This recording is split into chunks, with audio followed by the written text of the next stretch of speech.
It's the Fifth Dimension Radio Sports Special. Live tonight, high school football from Tallmadge High School. It's the Blue Devils versus the Bulldogs of Green High School. With your veteran sportscaster Ron Whitmer and co-host Chris Canova. Stay tuned for all the action right here on Fifth Dimension Radio Sports Special.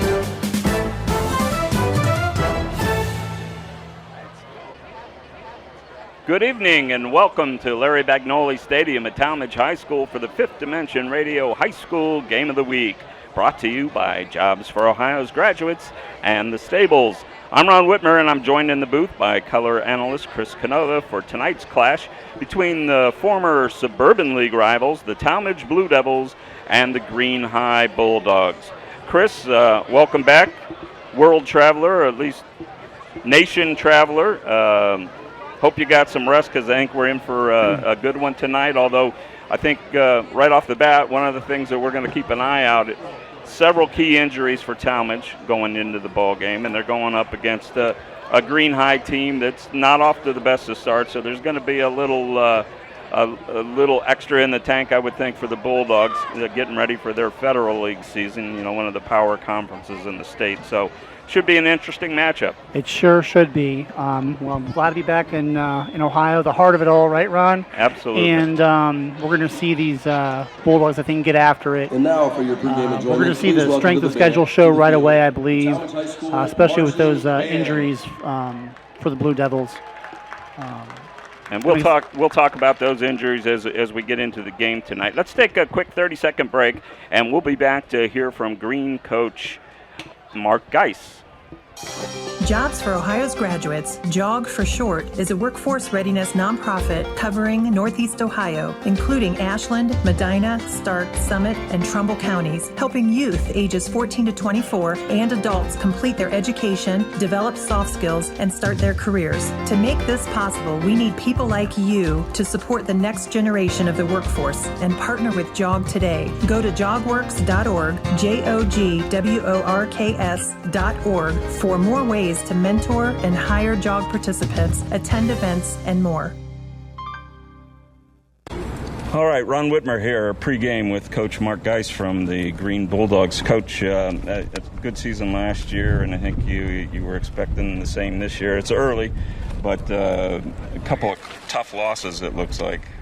What's the state of the team right now? Everybody still feeling good about the season? I think our guys understand, what kind of caliber team we've been playing here in week 1 and week 2, and big road trip last week. Obviously lost in the last minute, but you play to win the game, and we didn't come away. And 0-2 is 0-2, but our guys also understand that they're a good football team, and all that matters is tonight.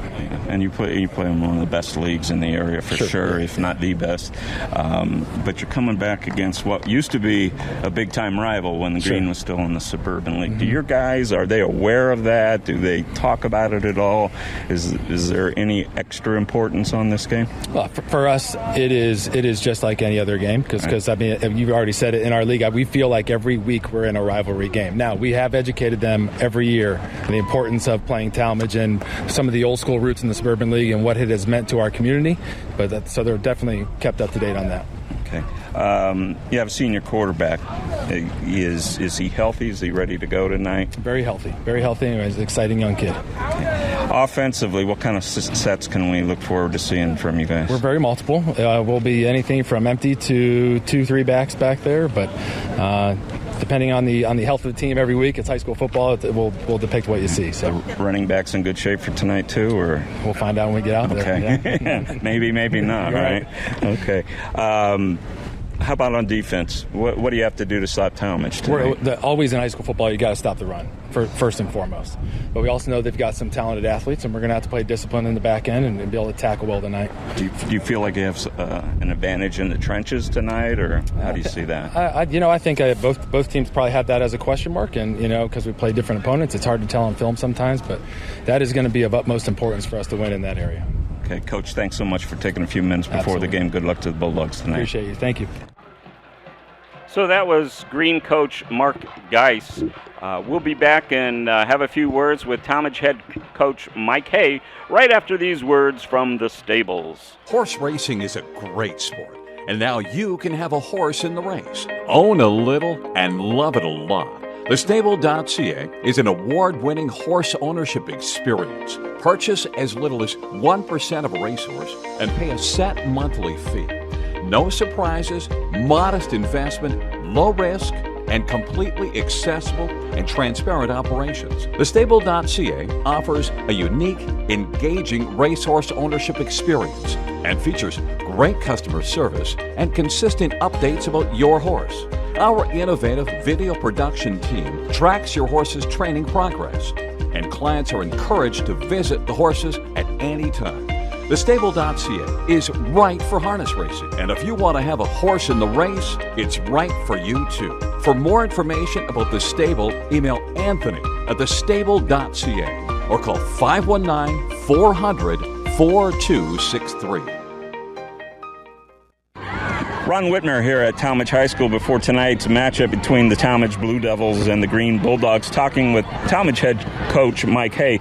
Mike, before we get started with the questions, maybe an injury update. I understand you're missing some guys tonight. Yeah, we're missing number 23, Tracy Franklin. He's been out to this point. Number 10, James Robinson, an All-Ohio inside linebacker last year. Caleb Kendrick hurt his shoulder last week. He's going to be out a little bit. Lucas Safera, one of our top skill players, got concussion last week. And so hopefully these kids are back in a week or shortly thereafter. But big part of our team missing tonight. And Green, always a tough matchup for you guys. It's been a great rivalry back when they were in the Suburban, and to some degree has continued to be a rivalry afterwards. It can't feel good not going in full strength against a team like Green. Well, they're not going to care, so we're not going to care either. I can verify that for We're going to ask our kids to have that next man up mentality, and fight for your brother who would like to be there fighting with you. And every team goes through it. We're not special. Happens every year, and we just got to be the ones that fight through it. I know one of the concerns going into the season for you was you're going to pretty much have to rebuild that offensive line. How's that coming along? Yeah, it's still a work in progress, but they get better every week. I challenged the kids first week, said, hey, you have a combined 5 starts in you now. Now you have a combined 10 starts in you. Next week it'll be 15. So by the time you get to 3-4 games in the season, you're a veteran player at this point. So there's no more excuses. Absolutely. On defense, who's your key guy tonight? Given all the injuries you have, who's the rallying point? Yeah, that's a good question. I mean, it's losing James in the middle is a big deal. Obviously, we got to rely on our D line to get pressure on the quarterback and keep him contained.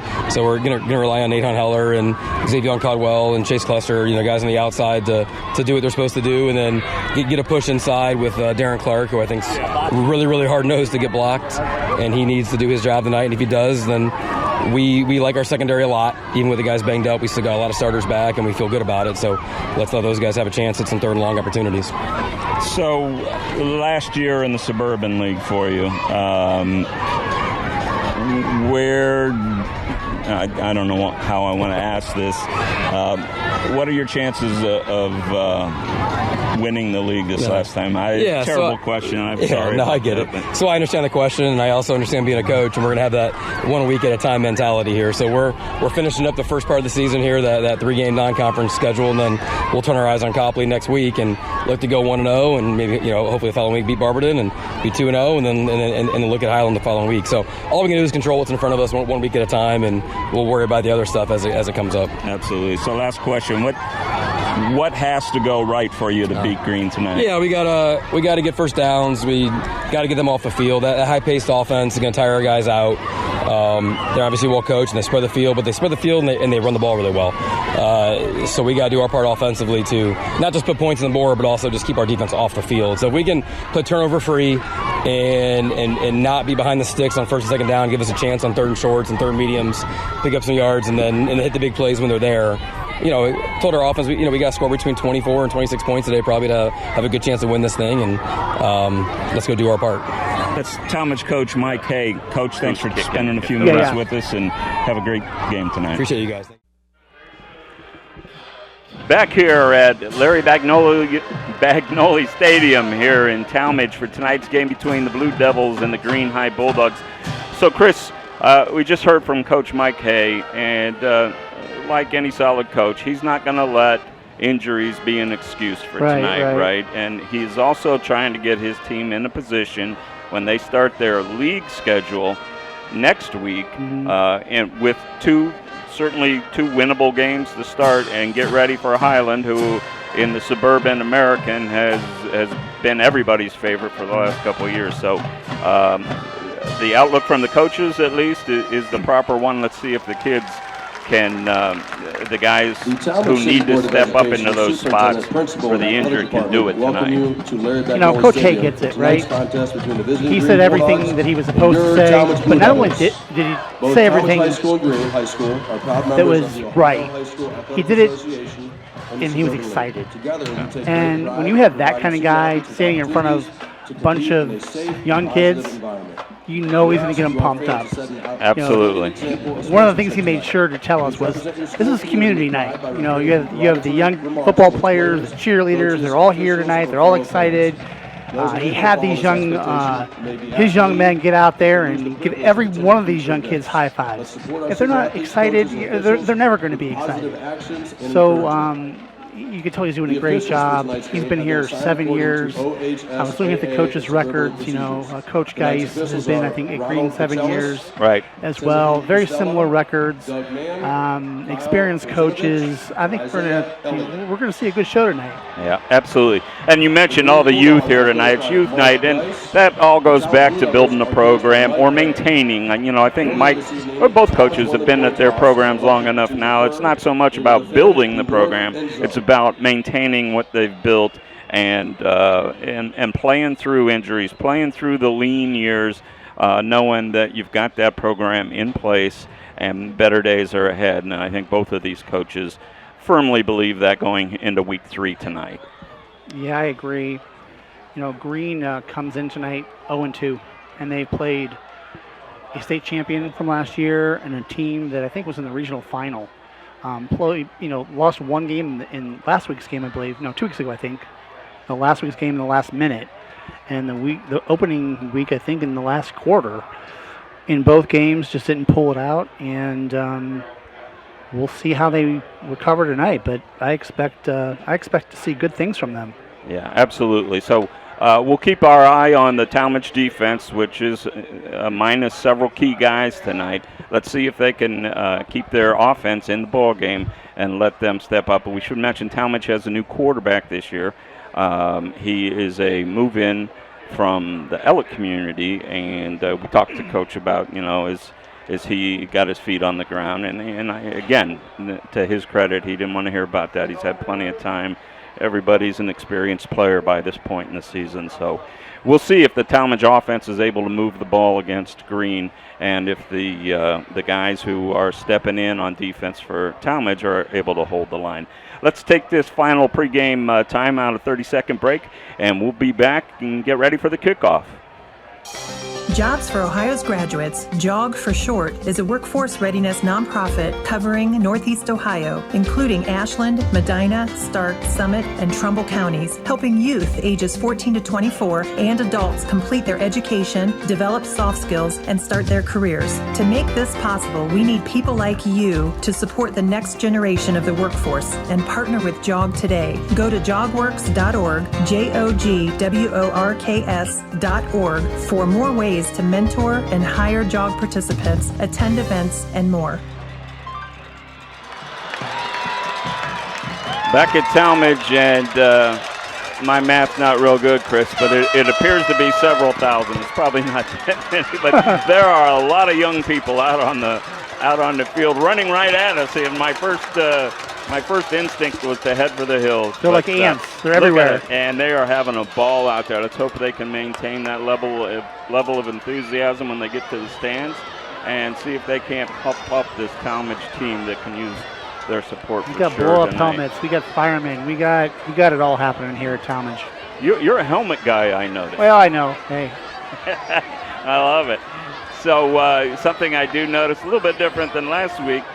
We certainly are going to have a full stands here on the Tallmadge side of the field, but Green appears to have followed their team pretty well and have pretty full bleachers on the far side. So a lot of interest in this game. Should be one of the better ones on our schedule.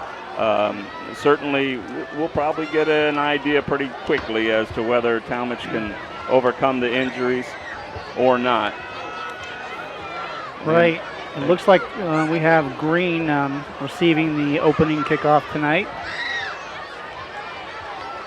Yeah, back for Green is number 8, Chase Herbert, and number 6, Anthony McMichael. McMichael's the running back. 25, Ben Bucher. Kicking for Tallmadge is number 25, Ben Bucher. He's a 5'11 junior. McMichael, and number 8, Chase Herbert. So clouds have kind of surrounded us, but doesn't appear to be a threat of rain. We're in the low 70s here at kickoff.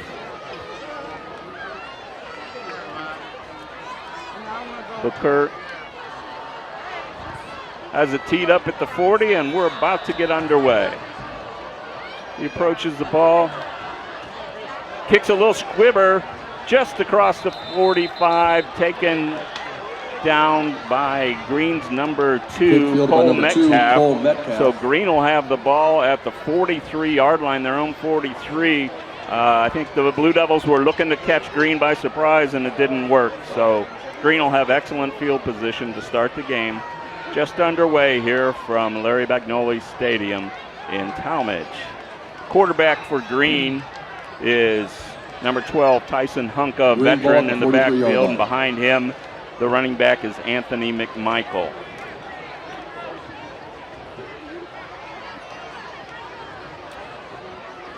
In the shotgun, Hunka takes a snap, hands to McMichael across the 45, across the 50 to the 48, maybe 47-yard line, very near a first down. Nice little lead right there off of the right tackle. Tackle by number 4 for the Blue Devils. Good job with that offensive line by Green there, just right at him.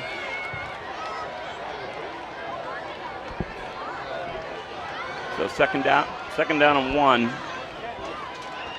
Hunka had somebody from Tallmadge jump. That was number 35, Darren Clark. Clark jumped. That'll give Green a first down. First down, Green. They'll spot the ball at the Tallmadge 42. First and 10, 11:27, just underway. First quarter from Tallmadge. Hunka standing at the Tallmadge 47 in the shotgun. Takes a snap. Flare out to the right side. The pass is caught there, and a pickup of about 8 by Connor Lockery. By Evan Giorgio for Green. So it didn't take me long, Chris, to give somebody a catch from the opposite team. But Giorgio picks up 8 on the play. Ball spotted just inside the 40 or 35. Second down and about 2 for Green. Nice little play action there. Hunka hands to McMichael up the middle. He's got room to run. He's downed at the 25-yard line. First Looks like the tackle McMichael was number 16 on the tackle for Tallmadge. Chase Cluster on the stop. 6, Logan Miles. But it's enough for the first down. Put Green at the Tallmadge 26-yard line, first and 10. First quarter, no score. Hunka looking to the sideline for the play. Oh, is that like 7 yards, Ron? Yes. 2 receivers to the far side, 1 to the near side. Hunka hands to McMichael again up the middle. He spins at the 25 and slips down at about the 23-yard line. Give him a pickup of about 3. Bring up 2nd and 7. Tackle for the Blue Devils by number 6, Logan Miles. Tallmadge tackle was by Logan Miles, linebacker. Just slipped there. There's a little bit of a hole. Maybe could have picked up 3 or 4 more yards. Would have kept his feet. So, looks like Green's keeping control of that line early, Ron. Yeah, they are. They're moving some people around a bit. We wanted to see early who was going to win the battle up front, and it's very early, but so far Green's moving the ball on the ground. Hunka takes the snap.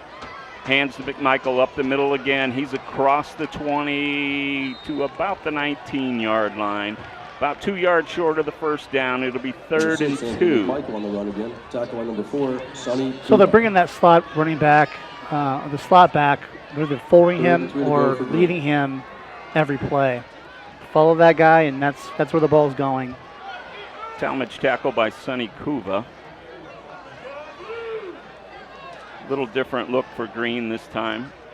Everybody inside except for one receiver. Hunka on a keeper up the middle. He's close to the first down. We're going to have to wait. Looks like maybe just a bit short, Chris. Yeah, I think he's short. Yeah, so that's going to bring up a 4th and a little less than a yard to go. So Tallmadge's first opportunity to make a difference here. Big play for this Blue Devil defense. Same formation. Hunka takes a snap up the middle. It looks like they may have stopped it. It is really close at the 16-yard line. Let's see where the spot is. He got a pretty good close. spot. He did. The receiver, Sam Dubravitz for Green, believes Green has it. Oh, boy, the spot looks like it's just behind the 16. Wow, they moved it back, didn't they? They're going to have to measure this. So here we are, Chris, game 3 and our first measurement of the season. So we still do that kind of thing, right? We're not in the NFL. We don't have the robot. This should be interesting. Very close. You know what? You got me some new binoculars, Chris. There you go. Let's see. Check those out. Let's see if I can pick this up. I'm going to say first down. All right. I'm going with first down, but it's close. The far official's foot was like beyond that line, I would say. But where the ball is marked is before the line. Right. Well, here they come. And, boy, it is going to be really close. It's going to be short. He did not get it. Short. The Blue Devils have stopped. Oh, wow, what a play. Green Bulldogs on that first drive. So turning it over on downs is Green. Tallmadge will have the ball at their own 16. Well, shocker. I was wrong. A nice time-eating drive for Green, but they come up short with nothing. It's 8:55 to go in the first quarter, and Tallmadge will take over on downs. Braxton Dent, quarterback for Tallmadge. How big a play for that is that for that defense and this team? Really huge. Yeah, the confidence alone, absolutely. Dent in the shotgun, high snap. Hands off, fumble. Looks like Green's going to be on it. They are. High snap. Dent tried to get rid of the ball maybe a little too quickly, and 51 for Green. Jumped on top of that ball. That was Dario Lombardi with the recovery for Green, and now they're in great shape at the Tallmadge, let's call it the 11-yard line. Who fumbled that? Was that Kuva? Yeah, I didn't pick up the number in the background, but it most likely was Kuva. All right, looks like the same formation they opened up with. Hunka hands to McMichael up the middle across the 10 down to about the 7-yard line. So pickup of about 5. Brings up 2nd and 5. You know, it makes you wonder sometimes, Ron, why coaches change it up when things are working. 2nd and 5 to go. Last drive, this was the formation they used the whole way down the field. Changed it up and got stalled. So we have in at running back for Green, Caden Warner, behind Hunka. Pitch to Warner to the far side. He's across the 5. He's up to about the 4-yard line.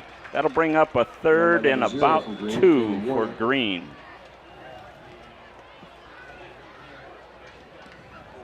And we see Aiden Rice, who the coach talked to about us a bit in pregame, is maybe one of their go-to receivers. He's wide to the near side.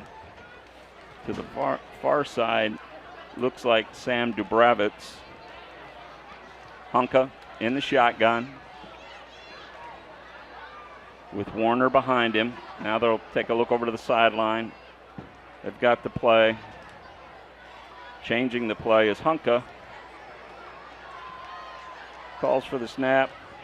Hands, inside handoff to Warner. He's down to about the 1-yard line.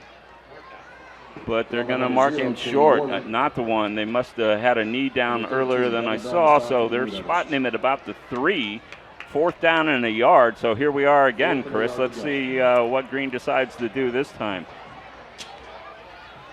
Tallmadge will crowd the line. It certainly looked like there's a bigger hole there than that 1 yard gain. So Warner and McMichael are alongside Hunka in the backfield. Handoff to McMichael. He's taken down. I believe he's got the first down. He's not in the end zone. But it'll be 1st and goal for Green at about the 1 yard line, maybe just inside the 1. So a little bit of power football that time from Green. First time we saw both running backs in the backfield. 6:34 remaining first quarter, no score. That could change quickly, and here we are again, same formation. Hunka calling signals. He'll hand inside McMichael. He'll power his way into the end zone for a Green touchdown. Our first score tonight. The Bulldogs at 6:18 have Anthony McMichael power into the end zone. They take a 6-0 lead. So just a little old-fashioned football there, Chris. They just decided, hey, just power. Yeah, we're just going to go right up the gut, and they were able to get what they needed. So Green attempting the extra point. Their kicker is number 23, Logan Norat. Spot down, kick up, looks to be good. It is good.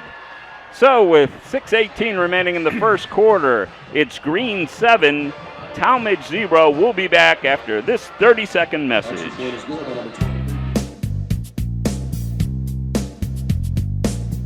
Tired of boring off-the-rack tees? Want to express your unique style or promote your business?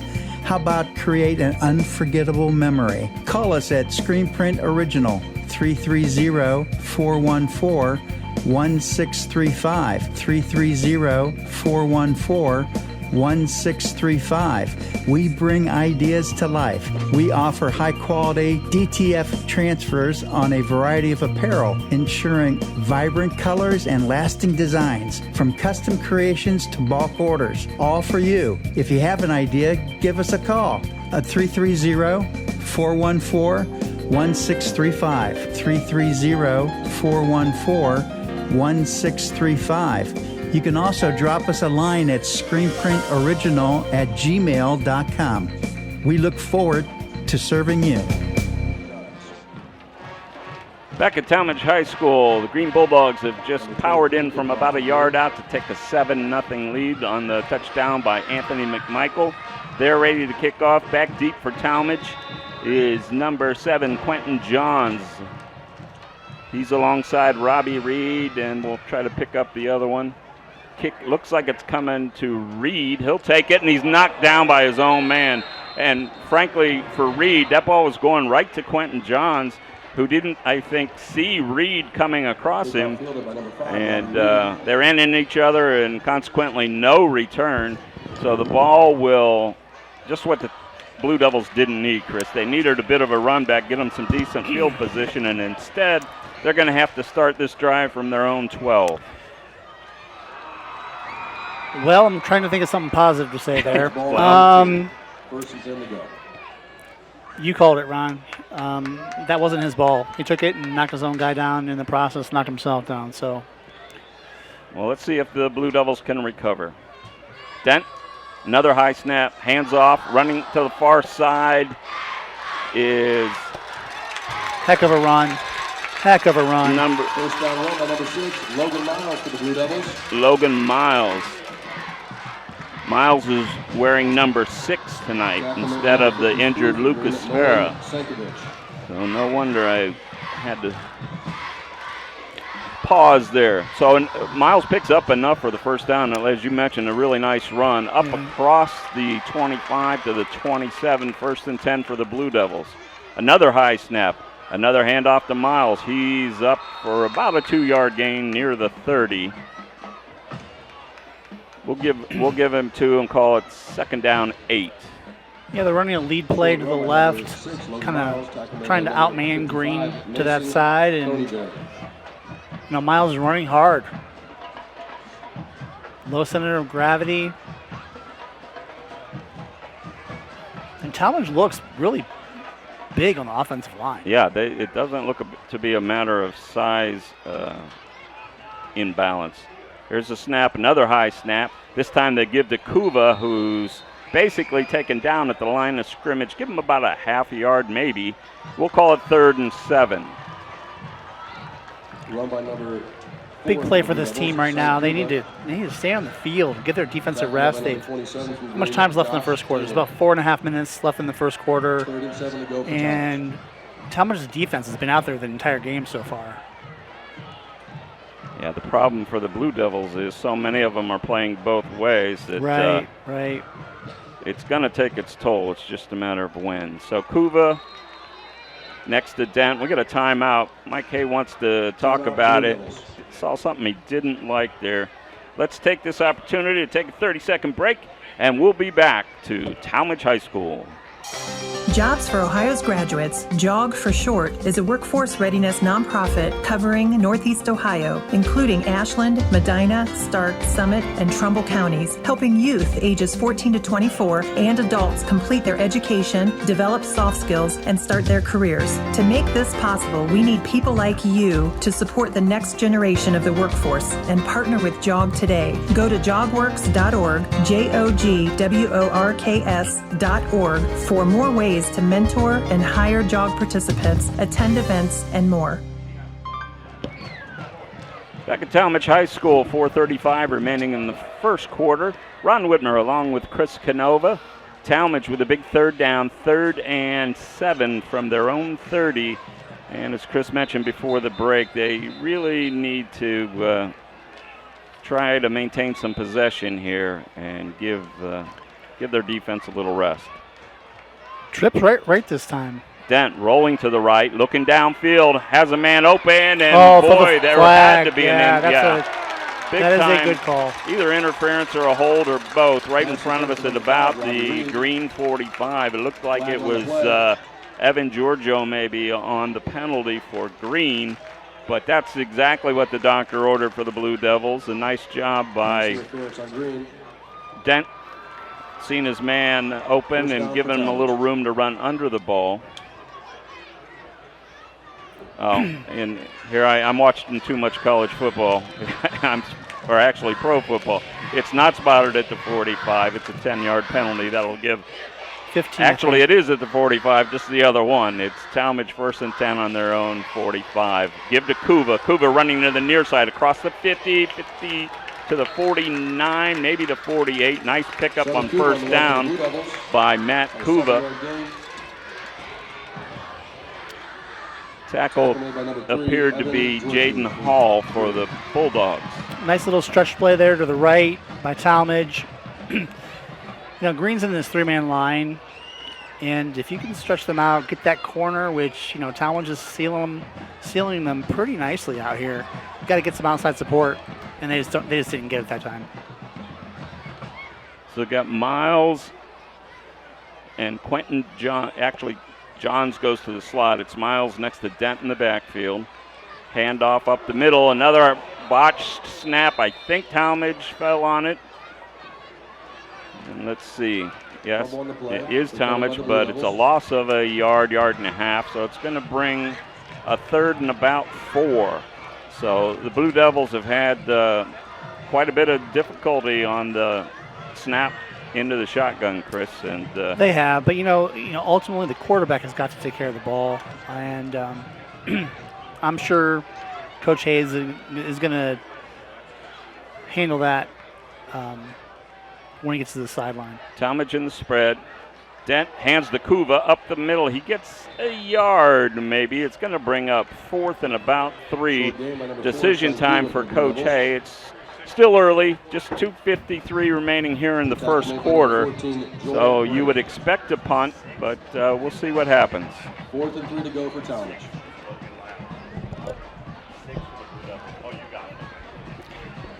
Yeah, it looks like he's going for it.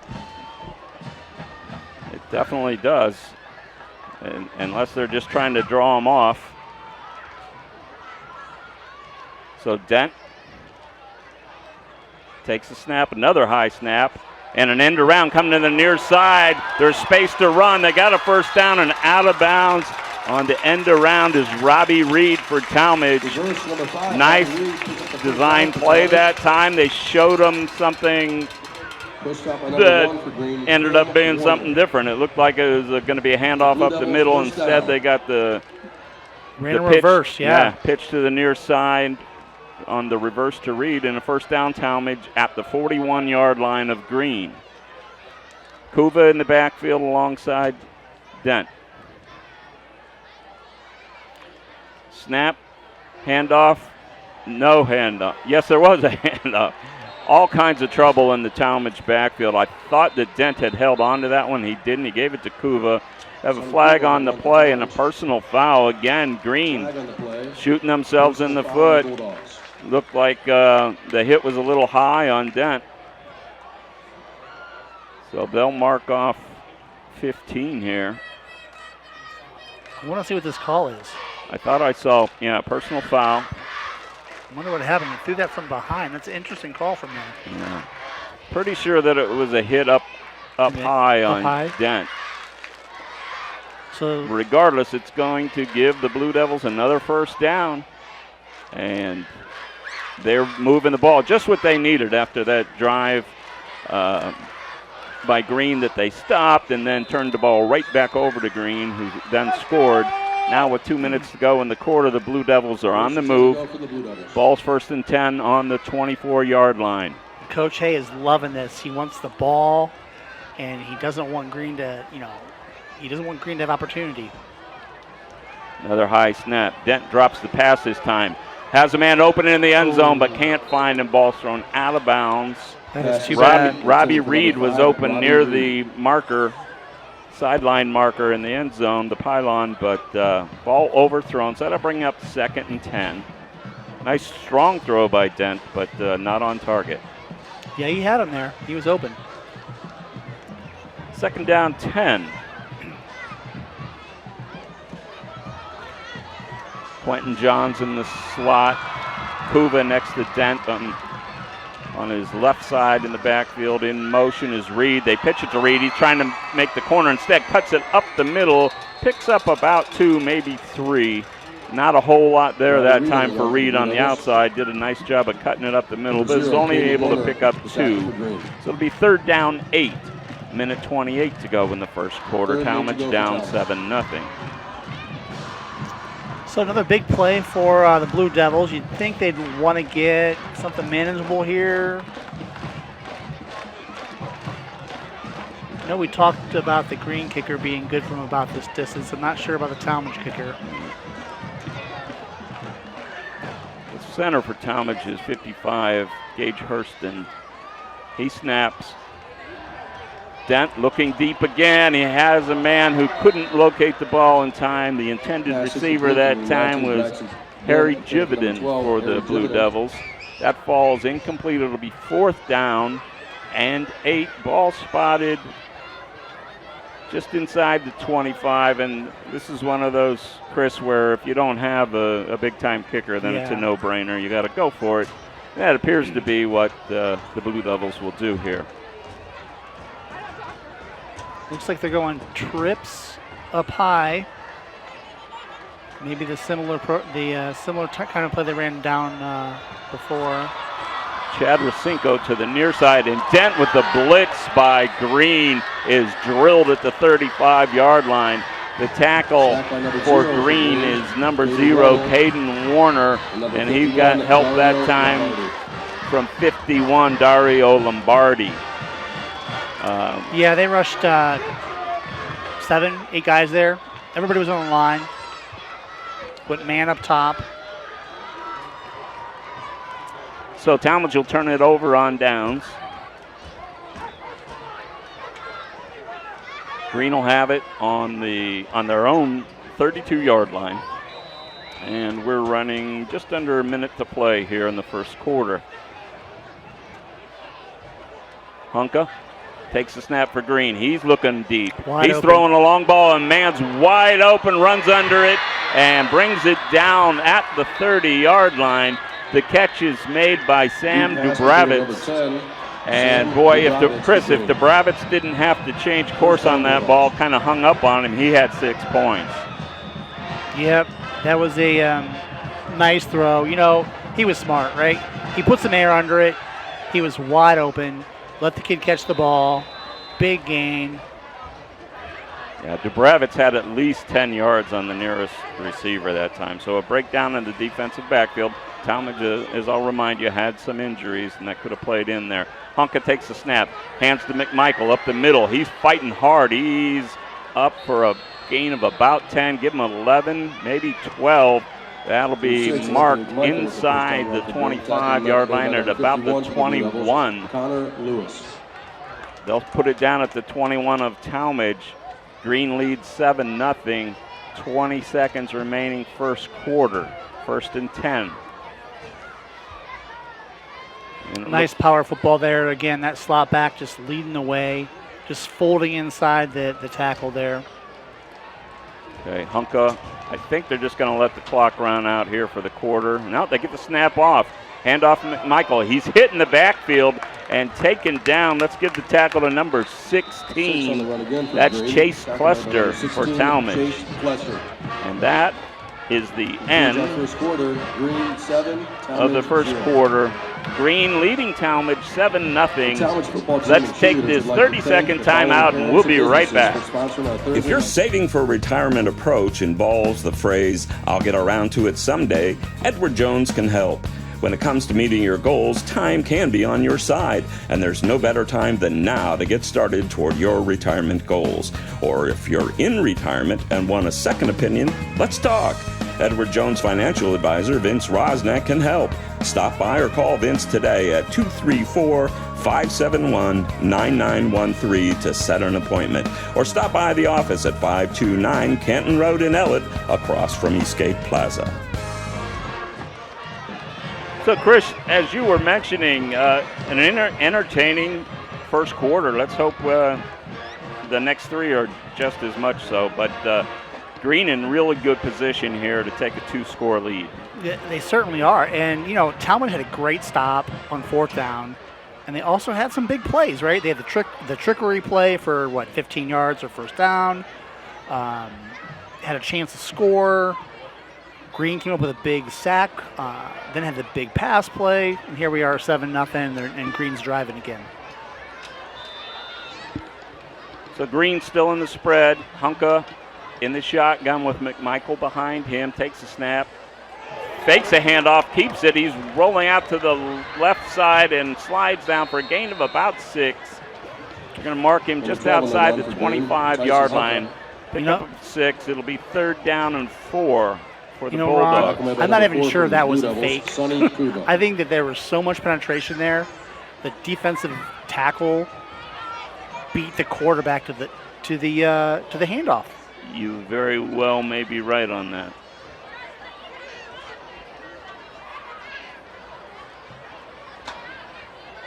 Okay, we got a little different look this time. We got another running back in the game, and I got a number 11 that I don't see. Honka is back to pass. He's under pressure. He's looking for help, and he's belted. Number 13 for the Blue Devils, Devin Bell. What a nice hit to sack Honka in the backfield. It's going to bring up 4th and 11. So there's that Tallmadge defense rising up again just when they need to. 4th and 11. Green's at a point in the field where they're apparently not confident in a long field goal. So Honka's still in there. Looks like it's going to be an empty backfield this time. Aiden Rice to the near side, along with Sam Dubravitz. They're 2 big receivers, and it looks like somebody wants to talk about it. Mike Hay wants to talk about it. Saw that empty backfield and said, let's talk, guys. Timeout, Blue Devils. Another big play. I have this as Green's 4th down play. Yeah, I mean, the Blue Devils have the old bend it but don't break pretty much, other than the short field when Green got the fumble and was able to punch it in from about 11 yards on that 1-yard run. Other than that, Tallmadge has given up some yardage, but when they get into the red zone, pretty much they've locked things down. Now it's going to be interesting to see whether Coach Mark Geist decides to change his play.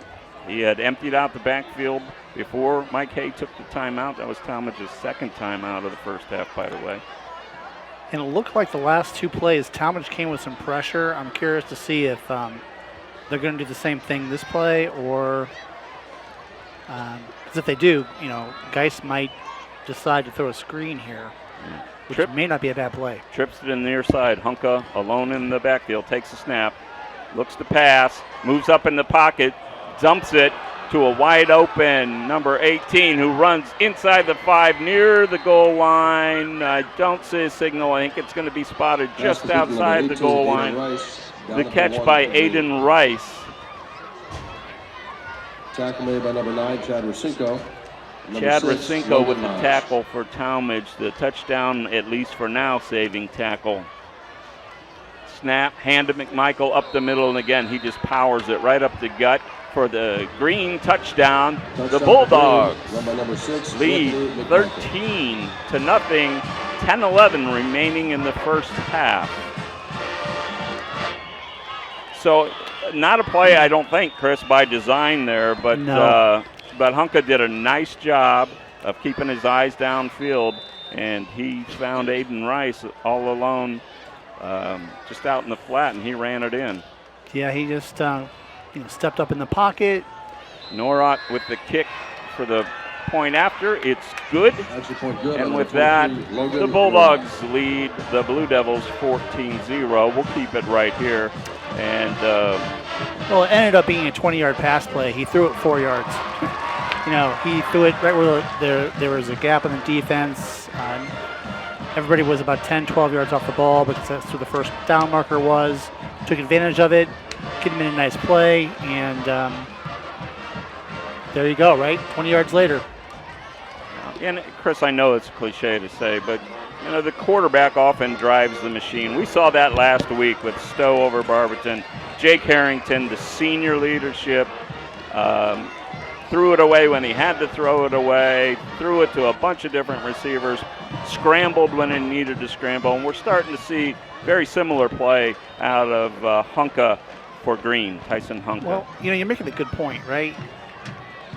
Sometimes the smart play turns into the big play, and that's exactly what just happened. Exactly right. And the big play here was a big pass. About 5 minutes ago, the 35-yard pass, but he gave the kid enough air underneath the ball where the kid just had to stand there, and he was going to make it. He was going to make the catch.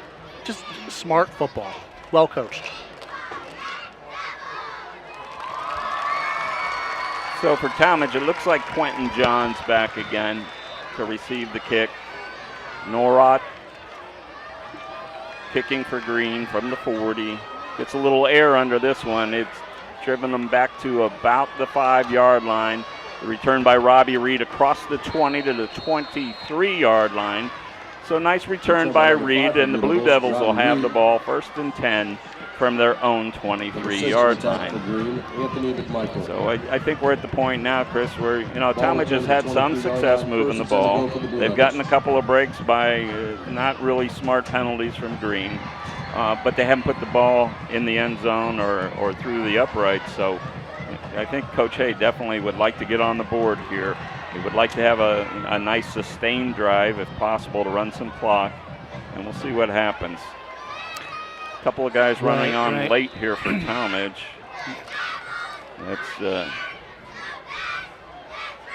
That's Grady Jolliffe coming on late. He's in the backfield alongside Dent. Dent will drop the pass, looking downfield, an out pattern, open, and caught. Beautiful catch by Chad Racinko right at midfield. Racinko did a great job. I mean, that was obviously completion, but that's Racinko's catch right there. He made a nice play. He was well defended and brought it down. They're going to mark him on the 49 on the Tallmadge side of the field. So 1st and 10 for the Blue Devils, and that'll give them a little space here. So Racinko with the big catch. He'll go wide to the far side. 2 in the backfield alongside Dent. He hands to Kuva. Kuva is met just behind the line of scrimmage. He's going to give him a loss of a yard. That was a beautifully thrown ball, and Green had probably 6, 7 guys in the box. It was one-on-one coverage, just a beautiful ball, and even a better catch. I mean, right over the young man from Green, and what a grab! What a grab! Looked like Caden Warner on the tackle on that last play. 2nd down 11. Dent hands off to Kuva, coming to the near side, breaks free at the 50, up to the 45. Nice run by Matt Kuva. I'm sorry, Sonny Kuva. Sorry, Sonny. Nice run by that kid. I believe Matt's his dad, if I'm not mistaken. What a stiff arm there. How about that? Stiff arm. Stepped over another kid from the Bulldogs. Really nice run. So I've probably been giving the old man all these carries all night long. That's Sonny Kuva. And a nice pickup. It'll bring up 3rd and 4. Dent hands to Sonny Kuva to the far side. He's got a first down and more. Across the 35 to the 30. He's all alone. Across the 10, 5. Touchdown. Sonny Kuva for the Blue Devils.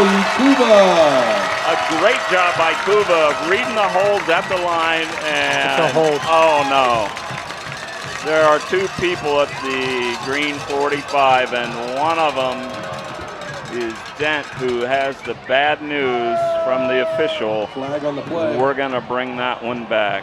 And boy, an exuberant crowd went silent when and the teams, I don't think, realize it yet, but the official's still standing. He's saying, come on back, boys. The ironic part of this whole thing is the flag is sitting on the yellow part of the tee, so you can't see the flag. That's probably why, other than a few of us up here in the press box, most people didn't realize what was going on. So unfortunately for the Blue Devils, holding on Tallmadge, the big 49-yard touchdown run is wiped off the board, and now we're looking at 3rd and 14. So, Chris, disappointing for sure, but also gives the Blue Devils a little hope. Hey, we can break these things. It does, because Green is putting a bunch of guys in the box, and you hit a seam, boom, that's what happens. Yeah. There you go, right down below us here. Do it again offense. So I think, they're certainly capable. 3rd and 14. Dent with trips to the far side. And he's under pressure. He's trying to scramble out but can't. He's taken down by Lombardi for Green. A loss of a yard back to the 44. It'll be 4th and 15. And Chris, we're starting to see Mr. Lombardi for Green really assert himself. Yes, we are. He seems to be everywhere on the defensive side of the ball. He's a 6', 220-pound senior. I've got him for 3 tackles, and I'm sure he's probably got at least 1 more, if not 2. Tallmadge going to punt this time. Back to kick for Tallmadge is number 24, Gino Lagani. Low snap, he gets it away. Nice kick inside the 20. And great pursuit by Robbie Reed, who takes down the returner, Evan Giorgio, for a negative punt return. So given the circumstances, that First and 10 to go for Green. Great coverage there. Braden Scott. These Tallmadge kids fight, man. I'm loving watching this team. Yeah, I'm loving watching these kids play. They're gritty. They get after it. You can tell. I talked before the game, right? They're taking on the personality of their coach. They're right there. That big play would have made a huge difference, of course. 1st and 10 from the 18 for Green at their own 18. Hunka throws one out to the far side, and right there is. Looks like Quentin Johns on the tackle for Tallmadge. Number 7, Quentin Johns. It was. So Coach was hoping that he had enough depth, Coach Hay, in the defensive backfield, and they've shown out well so far. Tallmadge had a little more problem up the middle, but the DBs are showing out. They sure are. I don't know what's happened in the last 3 or 4 minutes, but man, they're the team with the energy right now. So Hunka, empty backfield. He's looking to throw into the slot. He's got McMichaels. He's up to about the 24, 25. He's short of the first down. So that'll bring up a 4th down and short for the Bulldogs. They lead 14-0, 6:24 remaining first half. I want to remind fans we'll have a couple of guests here at halftime. Tallmadge High School boys and girls basketball coaches will be joining us in the press box. So please stay tuned for that. That'll be the Edward Jones halftime show. Again, Hunka alongside McMichael. And we got movement. I think it was Green that moved, but let's see if they were drawn off. False start on the Bulldogs. That'll set them back 5, and that'll be 3rd down and 7 from their own 20-yard line.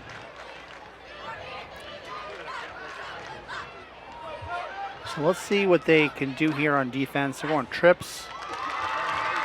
Trips up high. Twins down low, empty backfield. Hunka, low snap, pulls it down. He's got a little pressure. Now he's rolling to the near side. He's under pressure and taken down. Great pursuit that time by number 13, Devin Bell for the Blue Devils, who takes him down for the sack. You know, when that's teams, the second sack, Chris, for Devin Bell today. That's great. And when teams go empty like Green does, you know, a lot of coaches just send that middle linebacker. You go now. You put pressure on the quarterback. It's hard to make a throw, especially a high school quarterback on the run. So it looks like McMichael back in punt formation for Green. Snap is good. Kick is away. A wobbling kick to the near side. Comes down at the 45. Rolls across midfield inside the Tallmadge 45 to their own 44, where the Blue Devils will take it with 4:39 remaining here in the first half. Let's take this 30-second timeout, and we'll be back.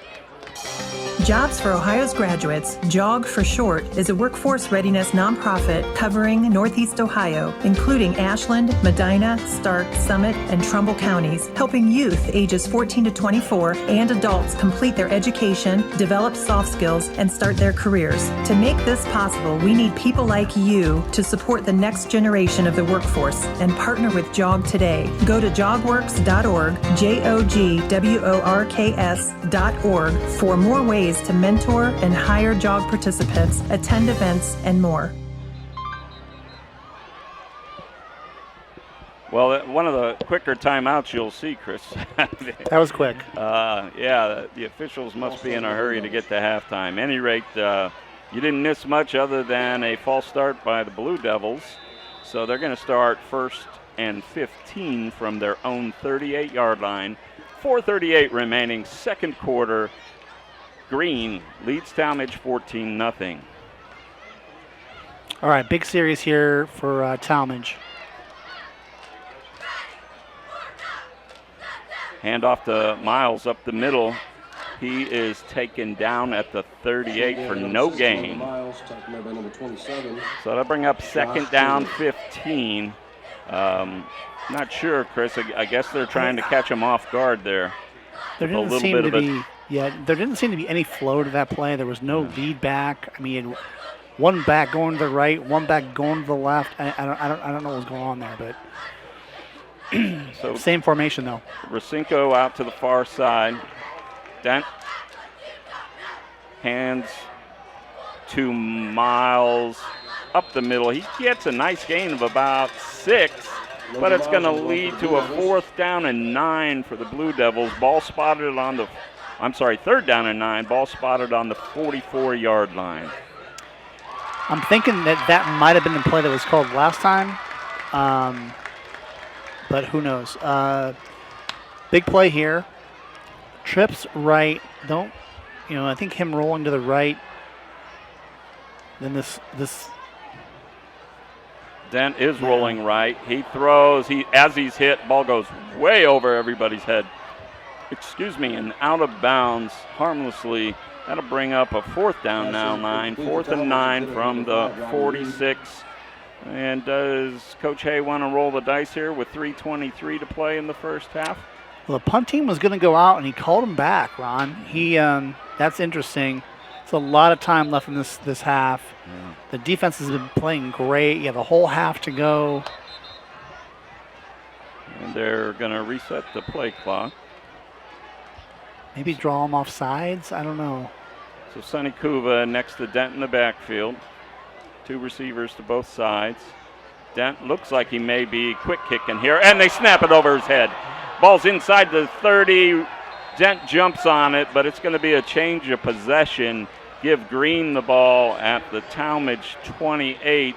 And at that time, they might have got a little too tricky for their own good, Chris. The long snap significantly over Dent's head, or maybe Dent didn't get back deep enough. We don't know that, but. Yes. Sometimes that's all that's required. I'll say this. Yes, you're right. All right. Another big call for the Tallmadge defense. I wouldn't be surprised if Green goes with the dagger right here. Fake the handoff. Hit the man deep. They're in a single man coverage up top. So Hunka has Warner with him in the backfield. They pitch to Warner to the far side. He's across the 25, the 20, the 15, 10, 5. Touchdown. Caden Warner for the Green Bulldogs. And I'm not sure if that's what you were picturing, Chris, but they did hit the home run. And the Bulldogs with the big gainer. So they had trips right, or they were heavy right with their wide receivers, shifted. Everybody left. It didn't look like Tallmadge adjusted. And then they ran stretch left. And boom. They outmanned him, and he was gone. So Caden Warner with a 27-yard touchdown run. Norat on for the extra point. It's down the middle, and Green takes a commanding 21-0 first half lead. 3:10 remaining in the half. Perfect design. And, it's not often where you see you shift your formation. Right. And they don't adjust, and it works. On that play, work to a T. Yeah. You got to tip your hat to the coaches on that one. Absolutely. And, Tallmadge was down. The kids were a little tired. They're, not so much tired. They were disappointed, right? Right. And took advantage of it. Well, Tallmadge does have the one secret weapon tonight. They have more cheerleaders than I've ever seen in one spot trying to pick up the spirits of their offense and see if they can get them going here. It's youth night here at Larry Bagnoli Stadium in Tallmadge. And okay, Chris, now I'm going to force you to guess. I said 1,000. That was clearly not correct. But we've got probably 100 or more, right? Oh, I was going to say 315. Oh, well, there you go. So 1,000 doesn't sound all that bad. But we got a lot of cheerleaders, and I think I'm low. I don't think that's high enough. Are you allowed to call them adorable? Yeah, or are they? I think so. Are they yeah, too old for that? Adorable's good. I'm an old man. I get myself in trouble all the time. Norat kicking off for Green. Quentin Johns back for Tallmadge. He'll field it inside the 10, across the 20, across the 25. He had a seam and just got taken down by 21 for Green. Man. Touchdown saving tackle, and of course we don't have a 21 on our Green roster. All night, right? All night, Tallmadge is just that close. Just that close. Yeah. Execution is the name of the game, though, right? You got to get it done. So I apologize to 21 for Green, but we don't have one, and he made a big tackle there.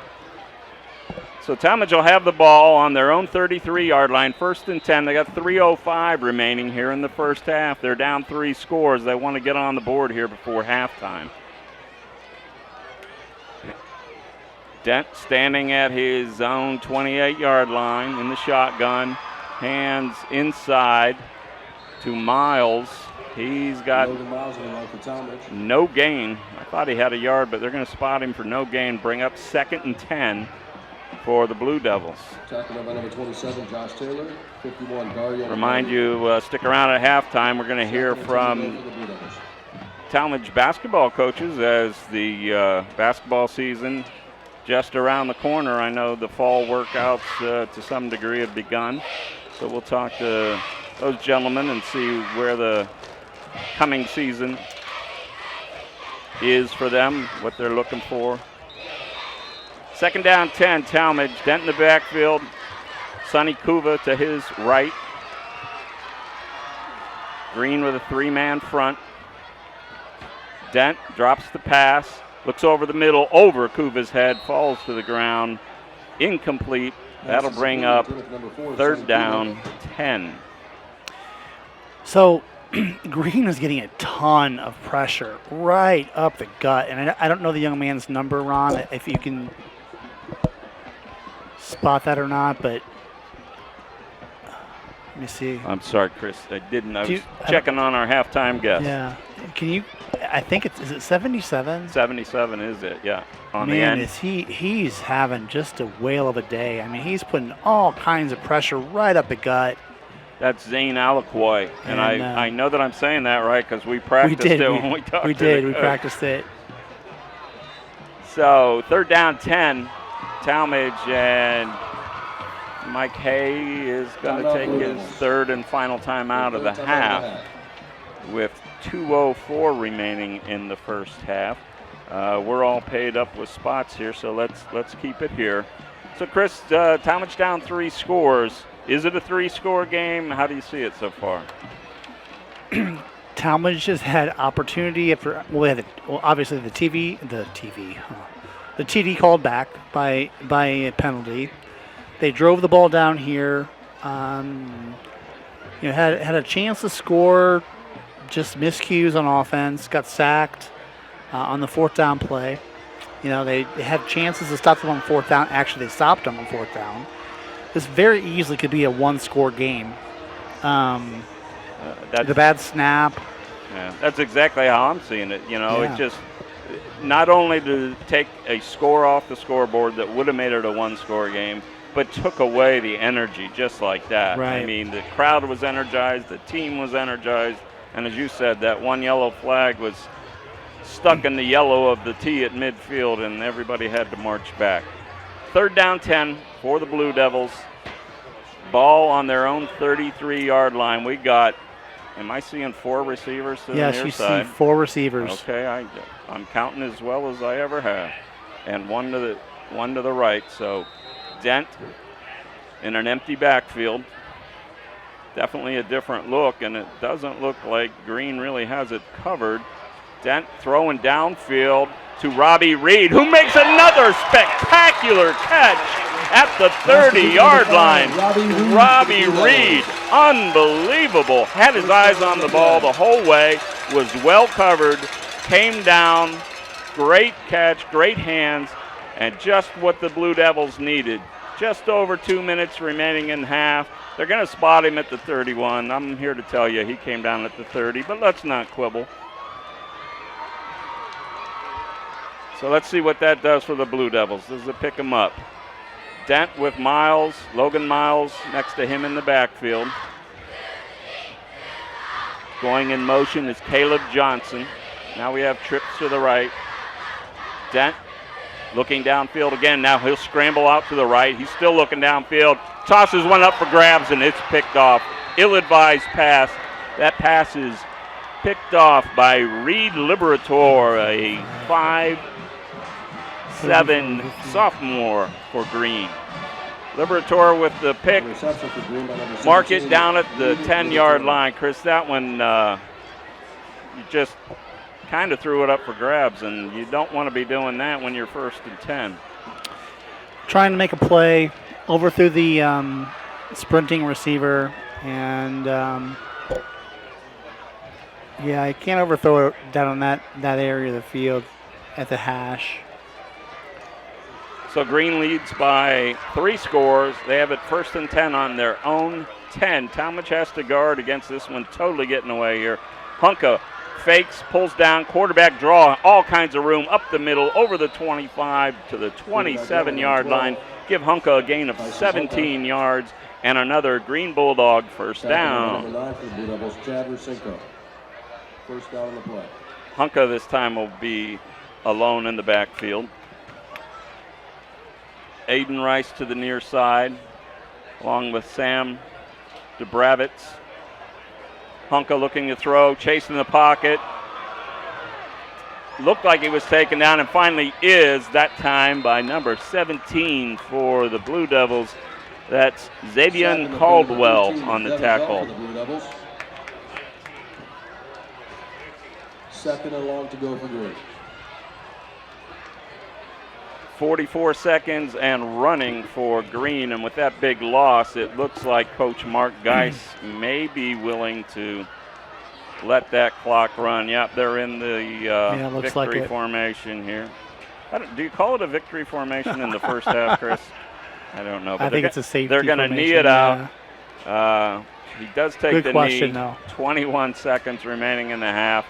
And that was the most exciting 10-yard loss that we saw all season so far. That was really exciting. What a play.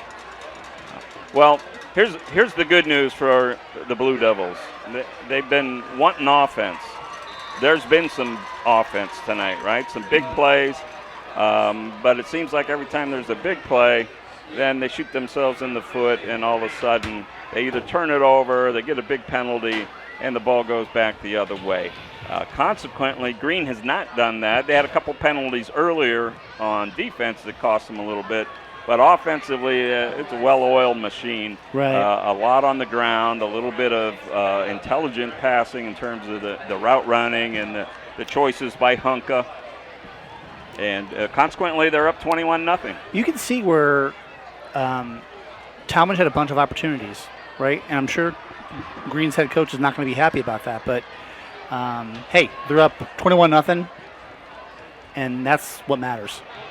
All right, so all kinds of stuff going on here at Tallmadge, including youth night and two really good bands that we'll be hearing in the background. We're going to be joined here by a couple of guests, at least one that we'll be hearing from in just a moment. But it's time for the Edward Jones halftime show from Larry Bagnoli Stadium at Tallmadge High School. We're joined in the booth now by, well, we're going to have two coaches here, but Coach Justin Little has just walked in. Boy, you are under the wire. Just made it. So, how you doing, guys? Can you hear me okay, Coach? Yeah, I can. Oh, awesome. How are you? So, Coach Justin Little is the Tallmadge High School boys basketball coach, and we'll be joined in a few minutes by the head girls basketball coach, Tony Whitmer. So, Justin, glad to see you. I was going to send out a search party for you, but I'm looking all around. Big crowd, big crowd. I know most of these guys, and they're not Coach Little. Big crowd. So, hey, thanks for joining us tonight. So, regardless of what sport you coach, you can always empathize with a guy that's in your position, either Absolutely. for the school that you represent or for the other school. And Coach Hay was up against a lot of injuries tonight, so he's playing a little short-handed.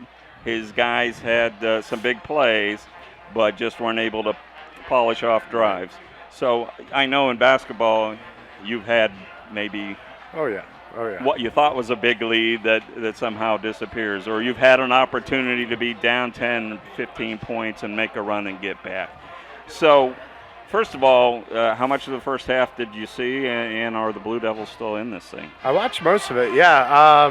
They had some big plays. They had a nice touchdown, and I got called back. That changes the game, 14-7, a lot different than absolutely. this. Like you said, shorthanded. It's hard to deal with that, You're relying on other guys that haven't been in that spotlight, right? Haven't been in that moment. Haven't had to deal with that kind of, intensity or whatever you want to call it. So, hopefully they can get something going in the second half and try to find some momentum to get them back into kind of playing the Blue Devil way, But it's one play at a time. The game's not over. But again, I know I empathize with Coach Hay. Been there before. whether you're up, down, whatever, game's not over. Sorry if I offend anyone till the fat lady sings, you know. The game's... the lady part, not so much, but the fat, yes, I am a little offended. Hopefully in right. for a second half, you know. It's anyone's game still. It's one play at a time, and we've all seen crazier things happen. So we all love football, but I know you and I especially love that ball that's not oblong, the one that's, I like being that's inside. round. And I know at least one or two of your guys that you're going to be counting on this year out here tonight. So I know if you're like most basketball coaches, Right. you just, please don't get hurt, Right, please don't. right. I know Chad Racinko's out there. He's a big player for the Blue Devil football team. So how was your summer? What are you looking forward to? I know you went through some graduation that you're going to have to replace some key guys. How's it going? Good. We had a really good June. We lost a lot of scoring and a lot of rebounding. So that's the big kind of who's I don't know if we can fill those shoes necessarily, but kind of trying to find our identity this summer was huge. And we did a lot of good things. We potentially 7 seniors, a couple of juniors, maybe a sophomore or 2, and we got some freshmen that I don't know. I have no idea. I can't predict the future, but we are going to be competitive. I can't put a ceiling on wins and losses type right now with what I saw, but I saw, I guess from my point of view, it was a lot better than what I anticipated. So that was huge for me and my staff, just to see. There's times when we play a team in the summer, we didn't pass the eye test. We were way outsized, way outgunned, way outmanned, and we found a way. We found a way to compete. We found a way to hang in there, and I think it's going to come from our seniors this year. We have a group of seniors, 7 to 8, depending on who shows, but they've been playing together since 3rd grade. Right. And I don't know who our leading scorer is going to be. I don't know who we're going to rely on. I don't know who's going to do that, but I know we have guys that are going to have some grit. They have some toughness to them. They're going to fight. They're going to scratch, claw, whatever it takes to get the job done. You were saying injuries. Yeah. We have a couple that. Caleb Kendrick got hurt last week. And I did hear that that's in the pregame. Huge. Yeah. That's a huge piece for us. Wishing him the best and his family the best. I hope that he can come back for basketball and be healthy. But, I don't know. I think we're going to find a way. This is kind of what we do. That's just how we've kind of rolled these last few years. We're going to find a way. And actually, it's going to be one of the first times in my career where I don't know who our leading scorer is going to be. I don't know who you have to key on. I think anyone can play a role, and it's going to be fun to coach, honestly. It's going to be fun. You mentioned you've graduated a lot of scoring and lost some, I believe, through other situations. But does that, as a coach, does that make you try to emphasize the other end of the floor a little more, or is that not a big... kind of what we did this summer is kind of kept the ball rolling and kept going with what we were doing and just hope that guys find a way to make plays. My biggest fear is we're going to run good stuff, we're going to do the right things, and the ball's not going to fall in. And that hopefully that does not happen. But I think we have a group that has, from their freshman year, so my first year here, these seniors were freshmen. They won a lot of games as freshmen. They won a lot of games on JV.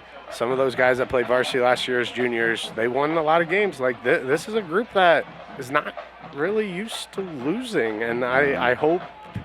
Well, I hope that may speak volumes. Yeah. Hey, I really appreciate you coming up here. We're going to get to Coach Tony Whitmer from the girls team. Thank you, Have guys. a great season. That was cool. Thank you. And we'll be back with Coach Tony Whitmer from the girls high school basketball team here at Tallmadge right after we hear this 30-second timeout. If your saving for retirement approach involves the phrase, "I'll get around to it someday," Edward Jones can help. When it comes to meeting your goals, time can be on your side, and there's no better time than now to get started toward your retirement goals. Or if you're in retirement and want a second opinion, let's talk. Edward Jones Financial Advisor Vince Rosnack can help. Stop by or call Vince today at 234-571-9913 to set an appointment. Or stop by the office at 529 Canton Road in Ellett, across from Eastgate Plaza.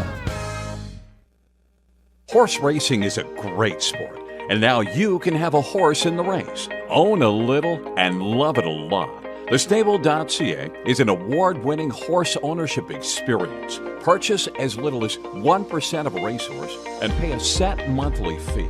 No surprises, modest investment, low risk, and completely accessible and transparent operations. TheStable.ca offers a unique, engaging racehorse ownership experience and features great customer service and consistent updates about your horse.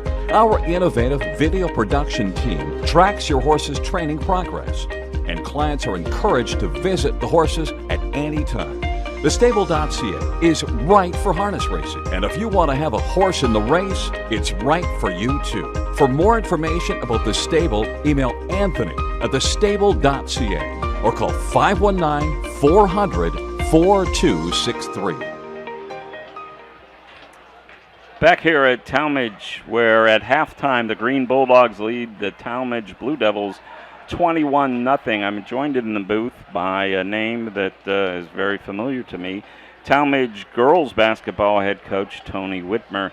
I love the last name, and you know, it's a big weekend for the Whitmers. So before we finish up with you, let you and I do a birthday wish. But Tony, unlike Coach Little, who we just heard from, and I don't know how much of that you were able to hear, he was wondering where he was going to get offense coming into this season. You didn't graduate a lot of points from last year, so you have most of your team intact and maybe an addition or two coming in. Can you tell me what kind of summer you had and what your outlook is for the season? We had a really quiet summer, but when we went up to Ursuline for a 2-day shootout, we played pretty well. A lot of great team bonding. The girls, our key players, played a lot of AAU, so I didn't want to stress them out with a bunch of extra stuff for us. But they did some individual training with me, and the girls that aren't currently playing a fall sport are with our strengthening coach, Farron Murphy, who's doing an excellent job with them, and they're raring to go here in about 6 weeks, and really looking forward to it. Yeah, we returned most of our team, and we have a transfer back that's going to help us in the middle, and future definitely is looking bright, and the numbers are up. There's a lot of excitement, a lot of great things going on in the youth program, and really looking forward to it. So a couple of seniors and a strong junior class. You want to mention a few of those players and what role they play for you? Well, Ray Pooler will be first team All-League returning point guard. She's had an outstanding career so far. She played for our former coach, Chrissy Vaughn, and has also played for me. Now she's going to get me for a second year, a little more consistency for her. I really think she's going to break out and be one of the best players in the area. Her sister, Coco, is now with the addition of Jonna Albertson to take up more time in the middle. Coco is going to be able to swing out to the perimeter more for us, and she's extremely athletic and has really worked hard, and I expect a breakout year out of both Pooler girls. And then we return some excellent shooting with Sophia Crow, great leadership and inside play with Trey Mia, and senior captain coming back, Sophia Worthington, and then my freshmen who matured and have worked so hard, Jada Kendrick, and also a point guard. I'm sorry, her name's eluded me right now. Well, hey, we all have that, so it'll come to you, and feel free to go back to that. So, it's Naomi Richardson. Sorry. But no, we have a really deep. Who had a really nice season for you off the bench as a freshman, right? Naomi hit some big threes, as I recall, more than one game that really helped save situations for you. So, the last, and I didn't get a chance to talk to Coach Little about this, but it's the last time around in the Suburban American League for you, and then you move to the new Metro Athletic Conference. So, how do you like your chances this year? I mean, you do have a pretty veteran team, And then moving forward in next year, you'll have a lot of returners still. So how do you see this season and next season? And I'm not asking you for win predictions, but we really believe that we're going to be able to. Highland and Copley have kind of dominated the league the last few years. I feel we can compete with them on a night in and night out basis this year, and that's our goal. Could we win a league championship? We could.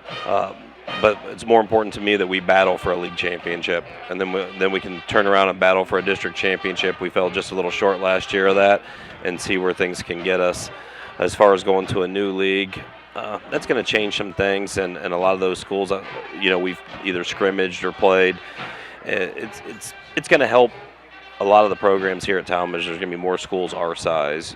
Most of the teams in the Suburban League are quite a bit bigger than us, other than the teams that are also going, Kenton Falls, that are also going to the new league with us. I really don't even want to look that far ahead. I'm so excited about this group of girls and the growth they've shown me, and I'm just trying to contain myself here, but October 24th is going to be a very special day to get started with this group of ladies. So 16-8, 9-5 in the league last year, good for third, and opportunity to move up that ladder this year. We wish you all the best. Good luck this season. Now we're going to take 15 seconds for a personal message here. So tomorrow, Mr. Whitmer and I have an aunt who is turning 90 years old. Yeah. We have a brother who's turning not 90, but he's getting there quick, also tomorrow. And also part of the family celebration will be our father, and I'll talk about that later in the season when he actually turns 90. But a big day for the Whitmer. So happy birthday to Brother Greg and to Aunt Faye. And Dad, we'll talk about you when your time comes. So, Tony, thanks for joining us. Feel free to chime in with any other family communications here, because that's all we're about here is family. Well, we actually have one of our nieces is actually giving birth to another family member, so yeah, it's an exciting weekend for us. Stella could be here tonight, could be another September 6th birthday. So I'm just hoping Tallmadge can get the football here and put one in the end zone. That holding penalty really turned the game around for him with the injuries and everything that we face. But hopefully we can get off to a good start and make this game competitive. But thanks for having me, and thanks for joining us, Tony. Appreciate you guys doing this. We'll be back with first half stats right after this final message from Edward Jones.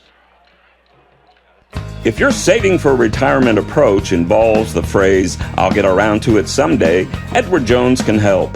When it comes to meeting your goals, time can be on your side, and there's no better time than now to get started toward your retirement goals. Or if you're in retirement and want a second opinion, let's talk. Edward Jones financial advisor Vince Rosnack can help. Stop by or call Vince today at 234-571-9913 to set an appointment. Or stop by the office at 529 Canton Road in Ellett, across from Eastgate Plaza.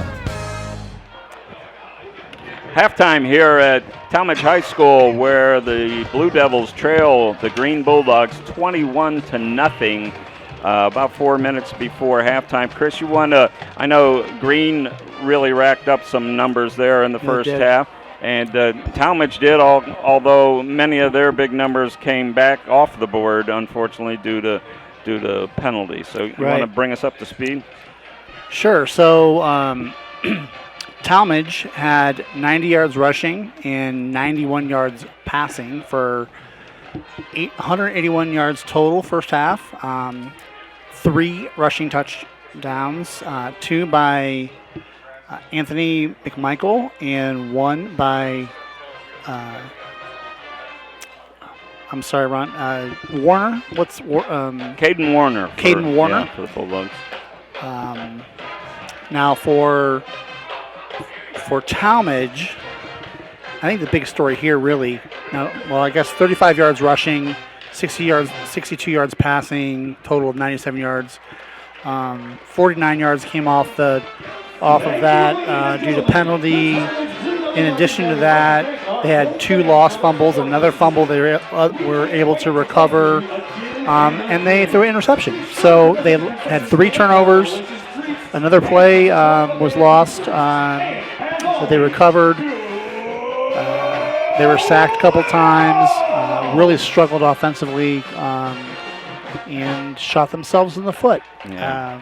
That was the name of the first half. I think everybody up here agrees that the play of the game so far from the Tallmadge point of view was Sonny Kuva's 49-yard touchdown that was called back by the penalty, and that changed the scoreboard immediately and just kind of changed the flow of the game. For Tallmadge, Devin Bell with a big first half on defense, 2 tackles for loss, and for Green, their leading tackler was Lombardi. Dario Lombardi had a really nice defensive first half for Green with 4 tackles. So we are a couple of minutes here from the start of the second half. Green leads 21-0. I want to remind you post-game that we'll have our player of the game that's presented by Cambria, so stay tuned for that. And Chris, as always, I'll remind you to keep your eye on what happens here in the second half and remember what happened in the first as we decide who our player of the game is. Well, I was going to say the 315 cheerleaders, but they have left the house. Well, so they're no longer in the running. You got to play both halves in this game to be considered. And I don't think our fearless leader Bob Fritz has 315 T-shirts. He wouldn't go for that. So he probably, we probably have trouble getting out of the press he can't box hear tonight. me right now, I don't think, or otherwise he would not be happy. Yeah, no, he looks fine. So he has no idea. We're giving away the farm down here. That's Sorry, right. Bob. All right, let's take one final break here. Bob, I know I'm getting ahead of myself, but can we hear one more time from Edward Jones here, our official halftime sponsor? If your saving for retirement approach involves the phrase, "I'll get around to it someday," Edward Jones can help. When it comes to meeting your goals, time can be on your side, and there's no better time than now to get started toward your retirement goals. Or if you're in retirement and want a second opinion, let's talk. Edward Jones financial advisor Vince Rosnack can help. Stop by or call Vince today at 234-571-9913 to set an appointment. Or stop by the office at 529 Canton Road in Ellett, across from Eastgate Plaza. Yes.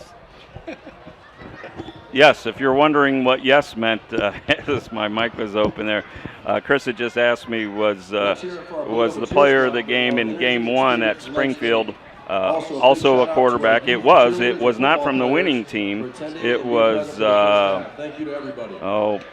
Keyshawn Anderson Robinson from Waterloo had an amazing game. Scored every possible way you could think of. And then last week, Jake Harrington not only kept his whole team involved, but did put up big numbers himself. So we'll see. Tyson Hunka is having a big game tonight, but I think it's anybody's award still. It is. And we're going to keep it right here as we're getting ready for the second half kickoff. We'll see what kind of adjustments Coach Hay made. And one of the ones I'm sure he wishes he could make but is not able to is to make the unhealthy healthy. So they did get a chance to refuel themselves, and we'll see. I believe that Tallmadge will get the kick here. Yeah, they will. You would think I would write these things down, right? Being the professional that I am, but so Tallmadge is getting the ball. If I'm Coach Hay, I'm saying, listen, get out there, say a message, get out there and keep fighting. Our goal, number one, is let's get in the end zone. That's all you can do. Right. Our first drive, one at a time. Yep. If I'm Coach Geis, I'm like, listen, guys, 2 things. One, this is ridiculous. 2 big 15-yard penalties that could have cost us a close game, and we lost 2 close games already this year. And the other is a bunch of sacks. We got sacked a couple times, at least 2, 3, maybe more times than that. Yeah. And if we're being nitpicky here, and we don't have to be, they didn't give up any. They didn't give up any scores there, but we saw Tallmadge move the ball up and down the field, really. Right. And they shot themselves in the foot. Teams that are seasoned would have scored a couple times against the Bulldogs in the first half. Yeah, absolutely. Tallmadge, I'm sure, is disappointed. I'm sure Coach Hay and his staff are are trying to pump the guys up, and Right. and they know that this first possession either gets them back in the game or really puts some pressure on them. So the captains have met with the officials at midfield to determine which way we're going here. The Blue Devils are on the near side, and as I often do, I forgot to tell you, because so many of you enjoy picturing the game as Chris and I see it. As soon as we find out which way they're kicking, and I believe they're going to kick from left to right, we'll let you know which way, not on your radio dial, but on your computer screen or your smartphone screen or whatever kind of apparatus you're listening on, so you can follow the directions. So. Congratulations to our girls tennis team on their 5-0 victory over Barberton earlier this week. So a bit of a lull here before we start the second half. So, I would say this. Yeah, I think that Green has shown that the schedule that they've played thus far, the 0-2 record, doesn't indicate that they are a weak team. They are not. No, absolutely. They finished third in the Federal League last year, which is no small accomplishment. And I'm looking at their upcoming schedule, and it's brutal. As Coach told us when we talked to him before, that Mark Geist told us before the game, this is their tune-up. He didn't say it disparagingly, but this is their tune-up part of the season. And for them, pretty much the whole Federal League is one big game after another. So. Yeah, several teams they're going to play over the next couple of weeks are undefeated going into this week. Their expectation is the playoffs this year. I have no doubt about that. And from what we've seen so far in the first half, I believe they're going to be there. They're solid for sure. So Tallmadge will be going from right to left on your computer screen as we start the second half. Looks like it's going to be Logan Miles is the deep back. He's got Robbie Reed and Quentin Jones alongside him. Norot to kick it off from the 40. Roller this time, and we got a flag. It looks like Green got an early start. So they're going to bring it back and kick it from the 35. So if you're Tallmadge, you'll take what you can get, and an extra 5 yards to start this second half is welcomed. Chris, I noticed this in the first half. And I'm sure it's not the only one that we're ever going to see, but we've been joined by a drone all night long, which I at first identified as a helicopter because I'm old and I don't see well, but this is the age we live in. And somebody's getting some good shots from the drone above. Pretty commonplace nowadays, I think. Thanks for making me feel even older than I am. So when we walk down there before the pregame, Ron and I Ron does the interviewing of the coaches. That is the drone station right there on the right hand. The far right end. End zone. Field. Norot will kick it off, and he'll squib it again. It comes down to 20 to Robbie Reed, I believe. Reed across the 30 to the 35, where he's met by a host of tacklers from the Bulldogs, and it'll be the Blue Devils 1st and 10 from their own 35 to start the second half. Welcome to Larry Bagnoli Stadium here at Tallmadge High School. I'm Ron Whitmer, joined by color analyst Chris Canova. Glad to have you along for the ride tonight here in this. I still believe it's a rivalry game. They're not in the same league anymore. It's not the rivalry that it once was, but I know Coach Hayes, it means a great deal to him because it was a huge rivalry when he attended school here. Dent in the backfield for Tallmadge. He's going to hand off inside to Kuva. Kuva up across the 40 to the 45. A nice first down effort. Give him an 11-yard pickup and spot the ball on the 45 of Tallmadge. It's 1st and 10 for the Blue Devils. So that's a nice start in the second half for the Blue Devils. Really nice. You see that three-man line, the Green, and it's tempting, right? You're like, man, we got to run that ball. Right. But Green does a nice job. Those linebackers are good. Dent standing on his own 40. Calls for the snap. He's got it, fakes the handoff, rolls to the right. He's got pressure, and he's going to be hit and dropped at his own 42-yard line, a loss of 3. That'll bring up 3rd down 13. So good, second down 13. Second, then third, right? That's the order. Yep. I got it now. Third comes after second. Not sure what they were trying to do there. Maybe a quick out? Dent,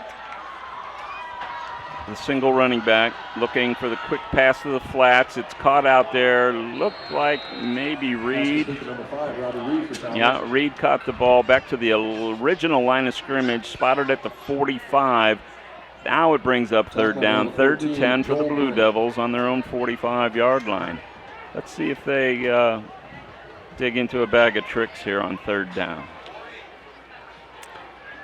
And Chris, big play, yep. Are we at the point where if he picks up much of anything here that Coach Hay may roll the dice on 4th down? What do you think?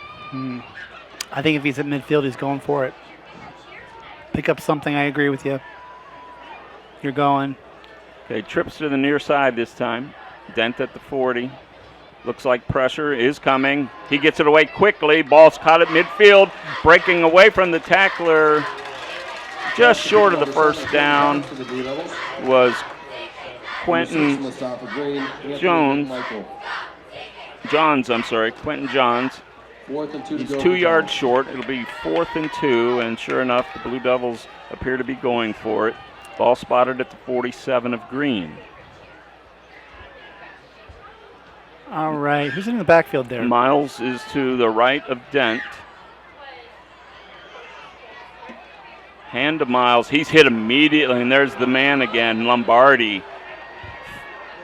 Dario Lombardi for Green drops Miles in the backfield for a yard loss, and it'll be a turnover on downs, giving the ball back to the Bulldogs.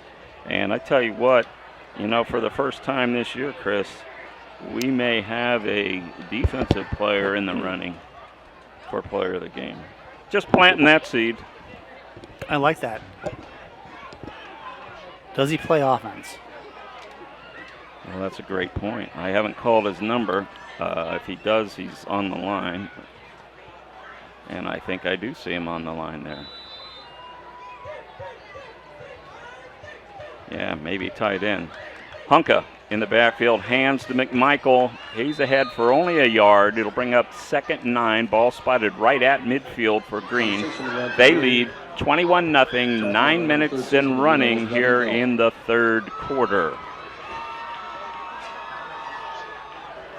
Yeah.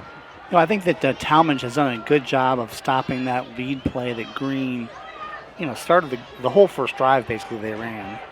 They've pretty much eliminated that play. Hunka in the shotgun. 3 players in motion for Green. They all reset to the far side. Hunka, hands to McMichael. He's hit in the backfield. He's bottled up and tackled. Knocked down that time by 51, who is Connor Lewis. He had help with Robbie Reed. So nice job that time by the Tallmadge defense. So that time they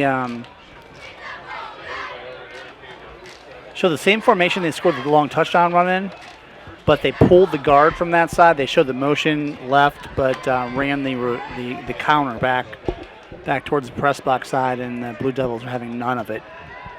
Okay. Nice defensive play. We've got 5 wide this time. Hunka fakes the handoff to nobody. Now he rolls to the near side. He's across the 50, the 45, and let's see where he stepped out of bounds. They're going to give him the 1st down. I thought he might have stepped out of bounds before that.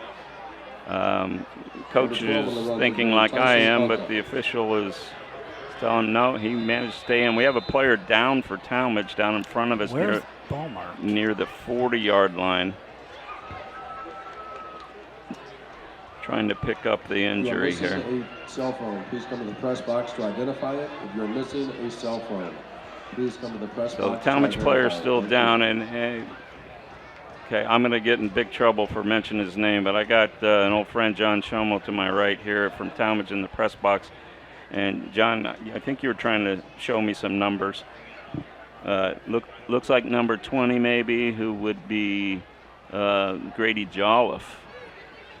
Grady had a big tackle in the first half, and looks like he's moving a bit. And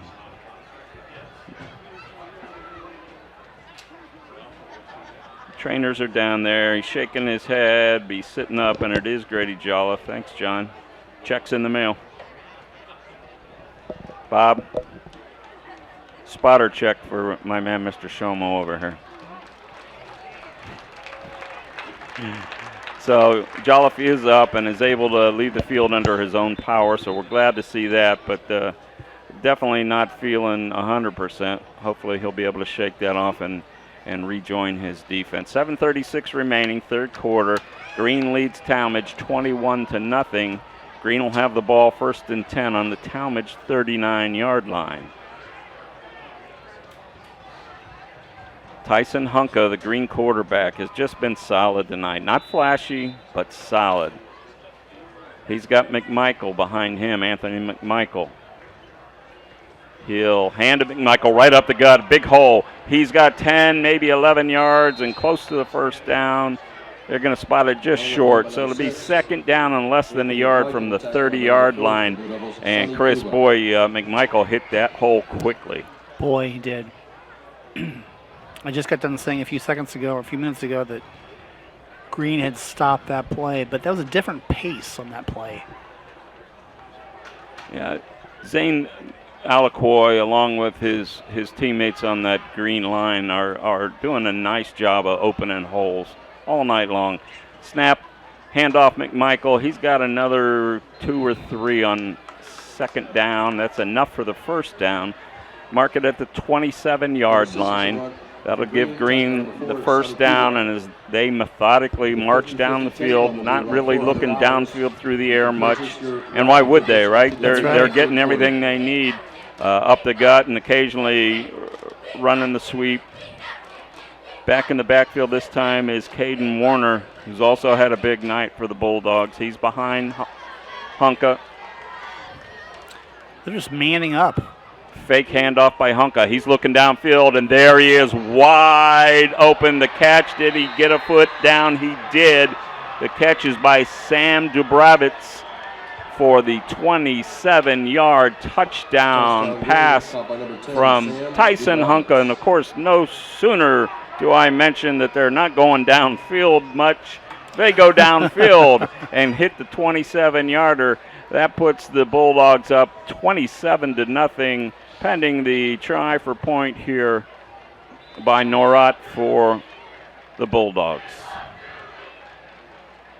Spots down, kick is up, kick is good. So with 6:29 remaining in the third quarter, score Green 28, Tallmadge nothing. Let's take this 30-second timeout. Jobs for Ohio's Graduates, JOG for short, is a workforce readiness nonprofit covering Northeast Ohio, including Ashland, Medina, Stark, Summit, and Trumbull counties, helping youth ages 14 to 24 and adults complete their education, develop soft skills, and start their careers. To make this possible, we need people like you to support the next generation of the workforce and partner with JOG today. Go to jogworks.org, JOGWORKS.org for more ways to mentor and hire JOG participants, attend events, and more. Back at Tallmadge with Green leading 28-0 midway through the third quarter.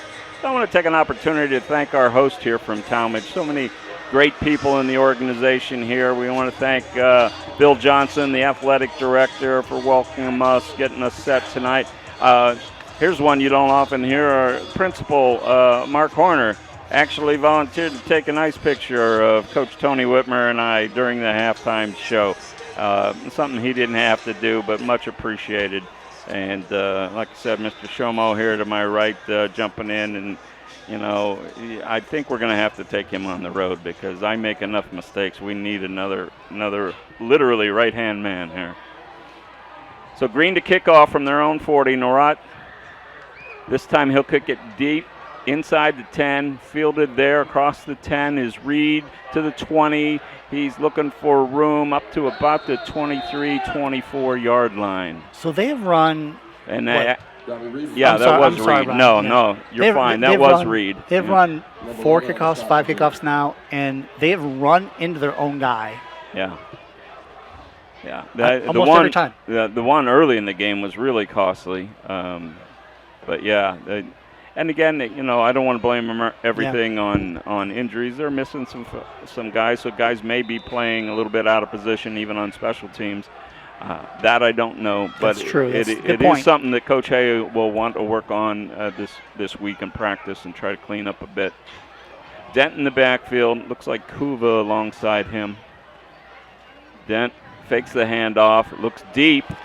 It's Racinko along the sideline who almost pulled it in, but it would have been out of bounds. Nice coverage that time on Racinko by number 17, Reed Liberator for the Bulldogs. So Tallmadge pretty much forced to open it up here as much as they can. And nice play by everybody there, really. Nice throw by the quarterback.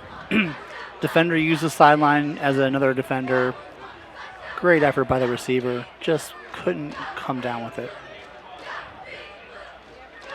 So that'll bring up 2nd and 10. Dent in the shotgun. Handoff in the backfield with immediate pressure and a tackle by number 11, who is our unnamed number 11 for the Green Bulldogs. He tackled number 53, Nolan Segovich.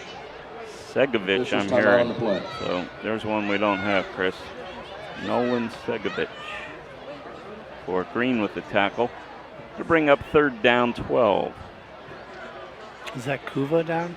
I believe it was Kuva, the ball carrier. He is a hard runner. Well, actually, might have been Miles. Miles, yeah. I think it was Miles, number 6. I do have these handy dandy world's smallest binoculars. Let's see if I can. Yeah. Binoculars only work when they don't have to see through people, and the officials have me blocked, so that's not helping me to figure out who it is. So game 3, Chris, most teams in the area will start their league seasons, if they haven't already, next week. Right. Last week you saw Barberton and Stowe. This week you've seen Green and Tallmadge. Of the 4 teams that you've seen firsthand, who do you think has the biggest chance to make some noise in their league? So it's a really good question. Playing different leagues altogether. So Green is in the Federal League, which is one of the better leagues in the state. So going to be a very challenging schedule for them, but a really good team, right? All well-coached teams in that league. They go 500 in that league. They're probably in the state playoffs in Division II, I think Region 5, and have a good chance to play themselves into, the regional semifinals or finals. So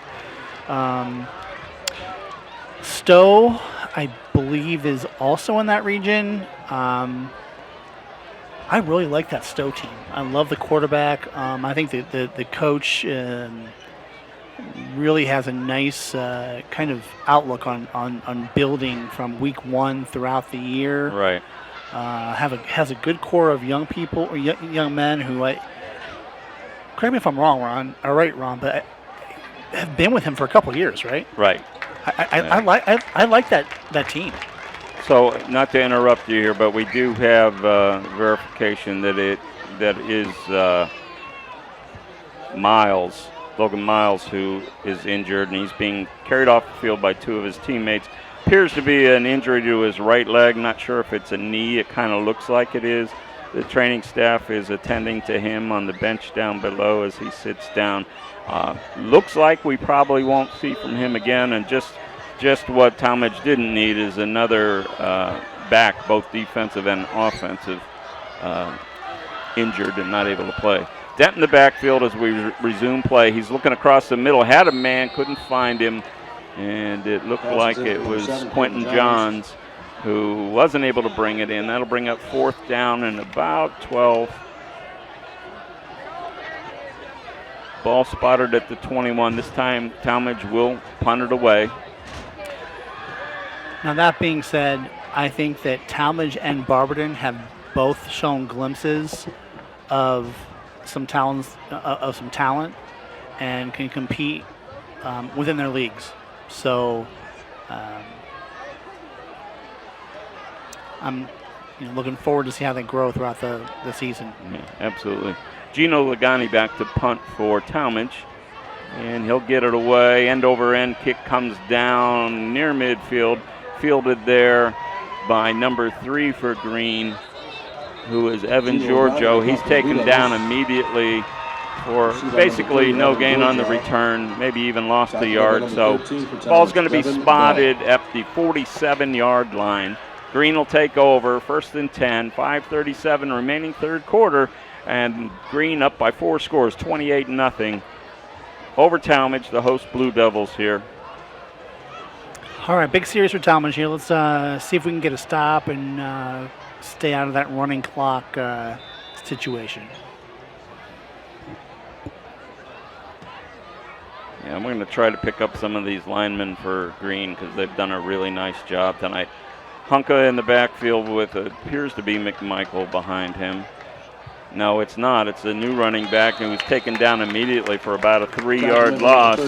And that's the brother of Caden Warner. That's Cam Warner, who has a negative, looks like about a 3-yard loss. Call it 2nd down 13. Ball's on the 44-yard line of Green.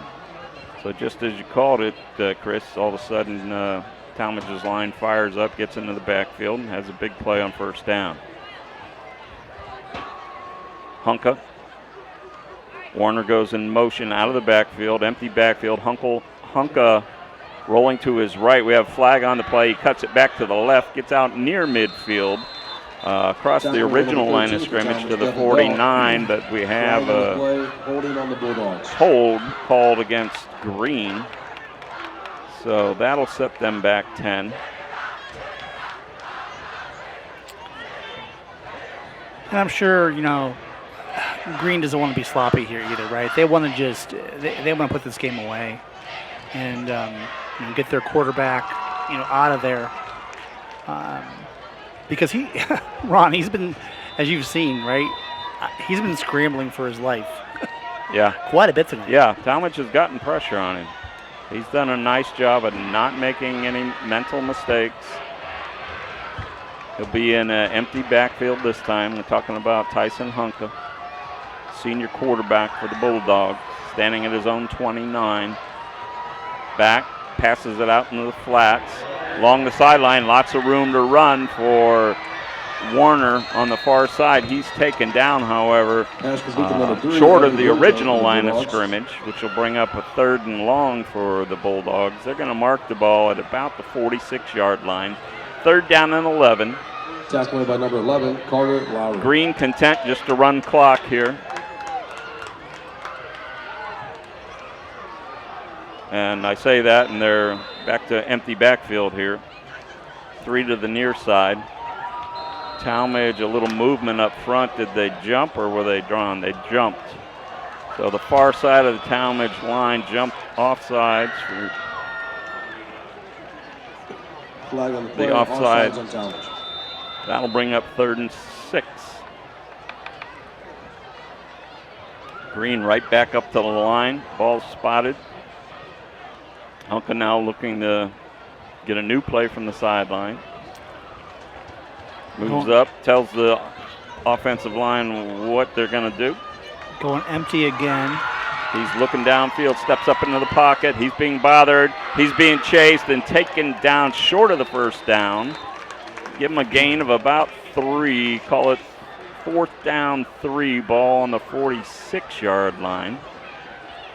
They need to get to the 38 for the 1st down. Tackle made by number 35, Darren Clark, and number 24, Gino Lagani. When I used to coach, Ron, players like Hunka used to drive me 4 for 3 crazy. to go for Green. He always falls forward for 3 yards.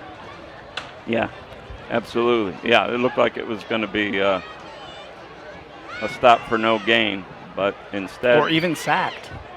Instead, it's going to be 4th and 3. They appear to be going for it. And now there's Hunka is walking towards the sideline. So Mark Geist's going to take his first time out of the night, and they're going to decide do they want to work on their punting game. I don't say that to make light of the situation, but you're up 4 scores. You're in a punting situation under normal conditions. And you want to see what your special teams look like. You know, they need some work. So I think what's happening here is the timeout is to maybe rethink the going for it and punt. And we'll come back and find out I'm wrong like I usually am, but we'll see. You know, the punt here might not be a bad move because, frankly, Tallmadge has not moved the ball the last, 3 times they've touched it. We'll see, right? And, of course, I don't dislike having the ball in Green's quarterback's hands either. You got an update on him in terms of stats, Chris? He has thrown for another 27, 32, or 37, another 50 yards so far this half. He's run for another 20 yards this half. So I think my word earlier that I chose solid still applies. I mean, he's racking up the yards, but nothing too flashy. Right. And Offsides. Another jump by Tallmadge, which is going to give the first down to the Bulldogs at the 41-yard line. And I think at this point, the Blue Devils are not only wearing down physically, but they're wearing down mentally. And that's you see those kind of mistakes sometimes. Snap, handoff, and another flag, and that time we got started a little too early on the Bulldog side of the ball. So we'll move it back 5. Okay, so this is one of my many dumb guy questions for football guys like yourself. If you get a first down by 5 yards and the next play stopped before the snap and you lose 5 yards, shouldn't it go back to the down that it was? You know, that is a question a basketball coach would ask. Yes, it is. Yes, it is. No. That's a perfect answer to that question. Thank you. McMichael is hit after a pickup of about 1 for Green. I did not see that coming, but that was the perfect answer. So, I agree with you. Well, First of all, the chains weren't even set over there. Exactly. That's the official's fault, not the player's fault. Although I have to say, in Game 3, we've had, on the whole, a pretty well-officiated game tonight. Yeah, we really have. In fact, a very well-officiated game. 2:30 remaining. It's second down. Who's in at running back? 12. 12? No, it's 2nd and 12, and I can't see the number either, but we'll pick him up. Back to throw is Hunka. He's got a man down there with coverage, but he pulls it inside the 10-yard line, and that looks like 13, who is number 3, Ben Bronick. 13, Ben Bronick. Ben Bronick with the big grab First and goal for Green. for the Bulldogs. 30 yards. 30-yard pass down inside the 10. They're going to spot it at about the 7. First and goal on the 7. A timeout on the field for the officials. And they're sending a player off. It looks like maybe an equipment issue. Actually, 33 yards. Another nice throw and grab because the Tallmadge defender was right there. We've seen some nice catches tonight. We really have. Hunka, first and goal. It is at the Tallmadge 7. Hands off to McMichael. He's up to about the 6, so only about a yard gain. Brings up second and goal from the 6.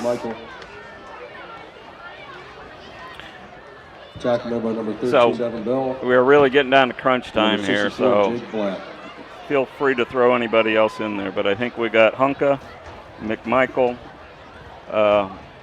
maybe one of the receivers in the running, and Lombardi on the defense for Green for player of the game. Fake handoff. Hunka looking to pass, scrambling now, and he's into the end zone. Nice job again by Hunka, who said, hey, what about me for that player of the game award? He gets into the end zone, a 6-yard run up the middle as he pulled it down and took it himself. That puts Green up 34-0. Just a minute 23 remaining third quarter, and we'll go to the running clock as we resume play. Norat, who's 4 for 4, looking to go 5 for 5 on extra points. He appears to have done so. He does. So with that, Green 35, Tallmadge nothing, a minute 12 remaining in the third quarter. Let's take this 60-second timeout and hear from the stables. Horse racing is a great sport. And now you can have a horse in the race, own a little, and love it a lot.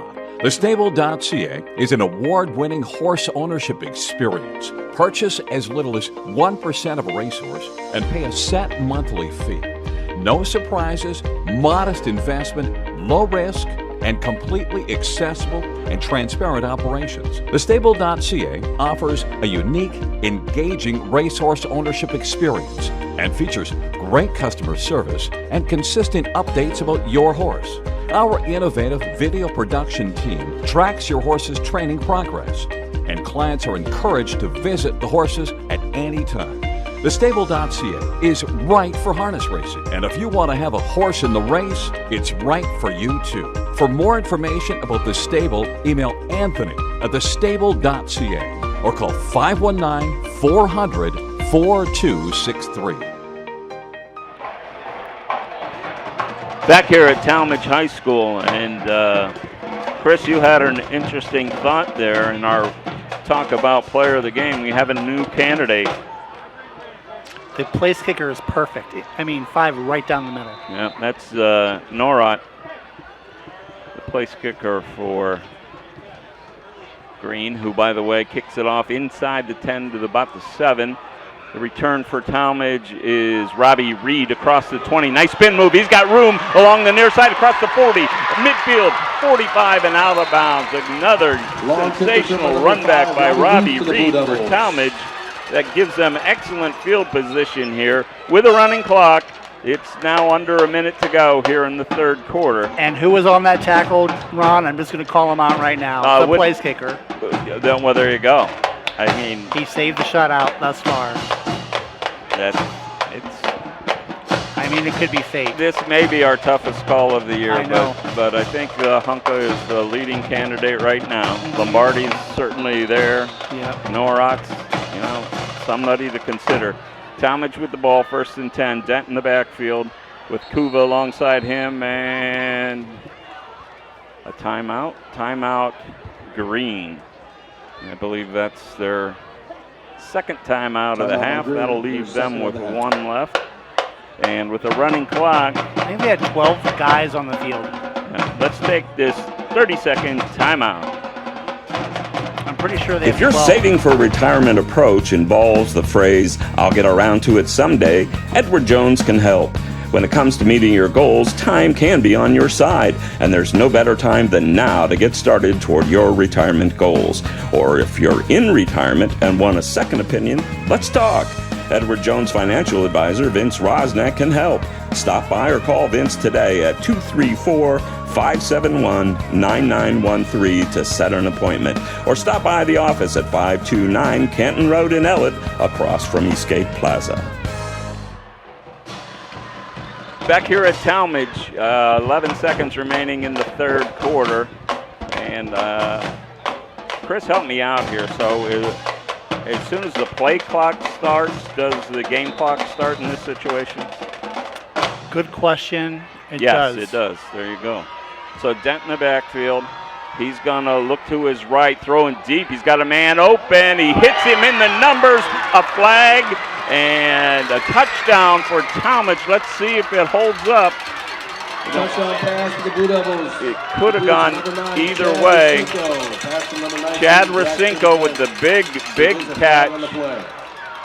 I think it's going to be good. Is that a 42-yard touchdown pass from Dent to Racinko? And Dent hit him right in the numbers, and a good job by Racinko to hang on to that ball.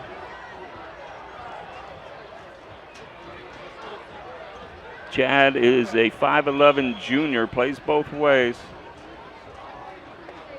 On to attempt the extra point for Tallmadge is Ben Bocut, I'm sorry. And as soon as he attempts this, we'll take it to the fourth quarter. Spots down, kicks up, plenty of leg, and he got it through. Snuck it through the near side. So Tallmadge at the end of the third quarter gets on the scoreboard. A nice 42-yard pass from Dent to Racinko, and it's a 35-7 lead for the Green Bulldogs. So something for the locals to cheer about here.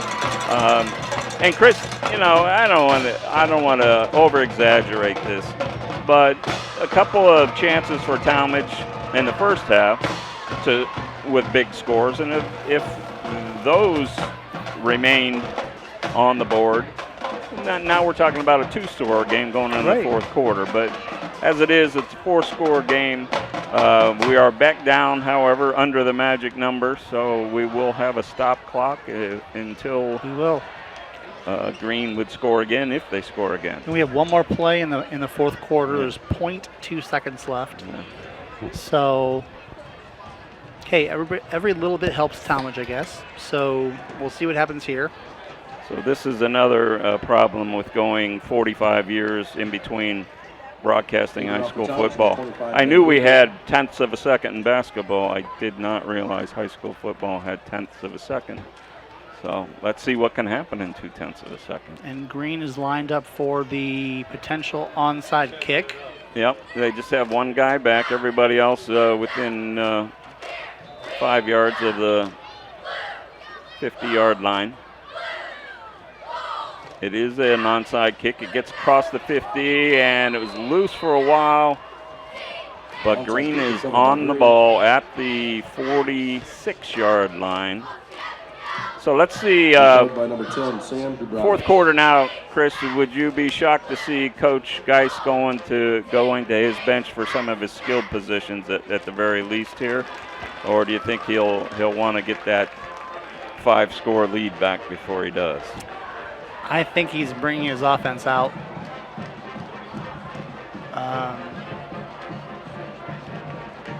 If I was a betting man, I would say he's bringing his first-team offense out for one series. If nothing else, he's going to run maybe 2, 3, 4 minutes off the clock and then call it a day. But, you know, why risk it, right? It's early in the year. You want the W. They haven't won yet. They're 0-2. Yeah, and you lose sight of that in a game like this, right? But you said it early in the game. You said it in the pregame when you and I talked. You know, they're playing in a different league. It is in mostly a little higher level schools. Not to say that Tallmadge doesn't play some really good competition. They certainly do. And, you know, I want to say that Highland from the Suburban American Conference that Tallmadge plays in is every bit as good and probably better than Green. So Tallmadge will see this level of competition again this season, no doubt about it. Well, I want to say that they are the only Division II team in the league besides Lake. Green, yeah. Handoff in the backfield for Green, and a pickup of about 10 is looked like. Oh, number 0. Yeah, Caden Warner back in there in the backfield. Give him 9. It'll be second down and 1. So, you know, everybody else is Division I, and they're good Division I teams. I think they have one team that, you know, that struggles, well, in Glen Oak, but they're, you know, Glen Oak's also playing in that league. All right. So we have Chase Herbert in at wide receiver, along with Cole Metcalf. Hunka in the backfield. Hunka hands it up the middle. Looks like McDaniels over the 40, inside the 40 to about the 38-yard line. That's enough for the first down. And 24, Gina Lagani in the tackle as well. They're going to spot the ball at the 38. And the ball carrier was actually Warner, not McMichael.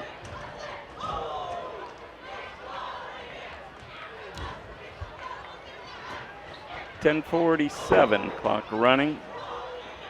Hunka. Hands inside to Warner. Busts the tackle across the 30, across the 25 to the 20, 15, 10, 5, and touchdown.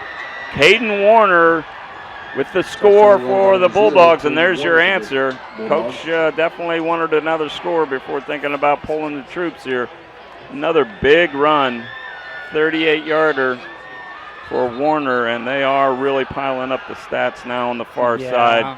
Ron, I think you called it. I'm sorry, Ron, for interrupting there. Ron, you called it. I think that is an example of fresh legs, fresh bodies, and they just, they're just taking over the game. Yeah, absolutely. Tallmadge definitely worn out here. Norah with his chance for his 6th extra point.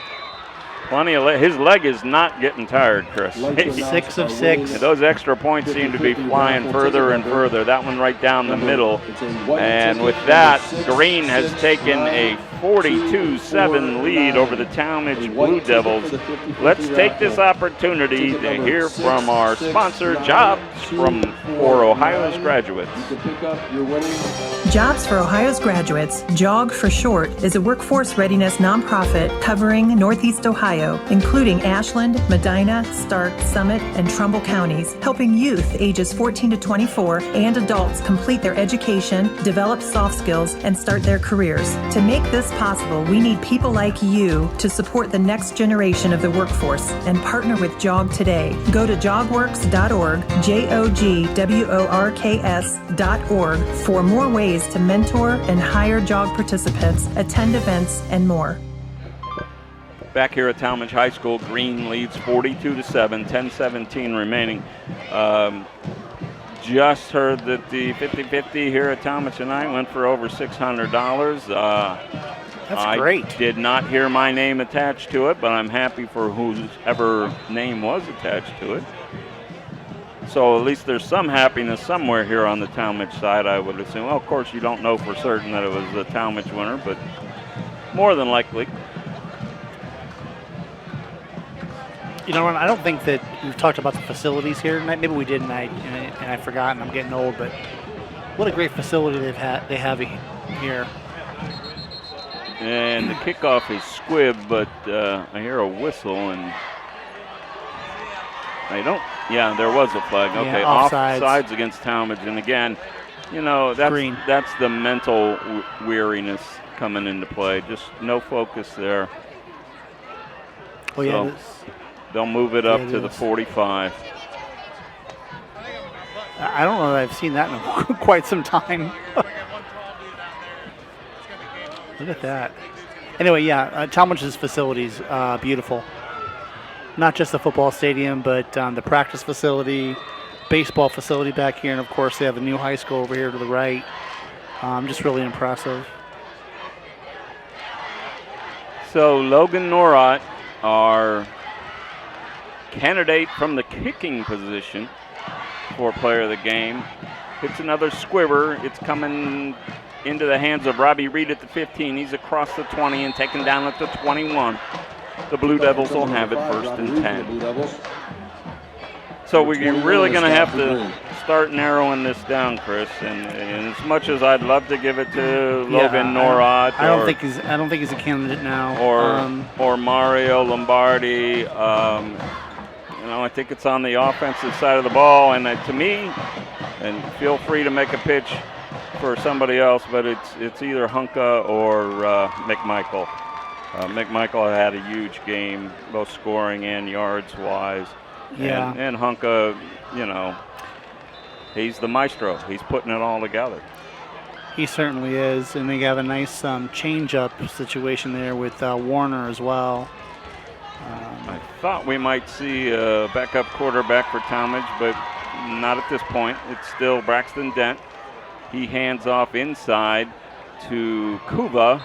Sonny Kuva up across the 25 to the 27-yard line. Give him 6 on the carry. Brings up 2nd down 4 for the Blue Devils. You know, McMichael, man, what a workhorse. 1, 2, 3.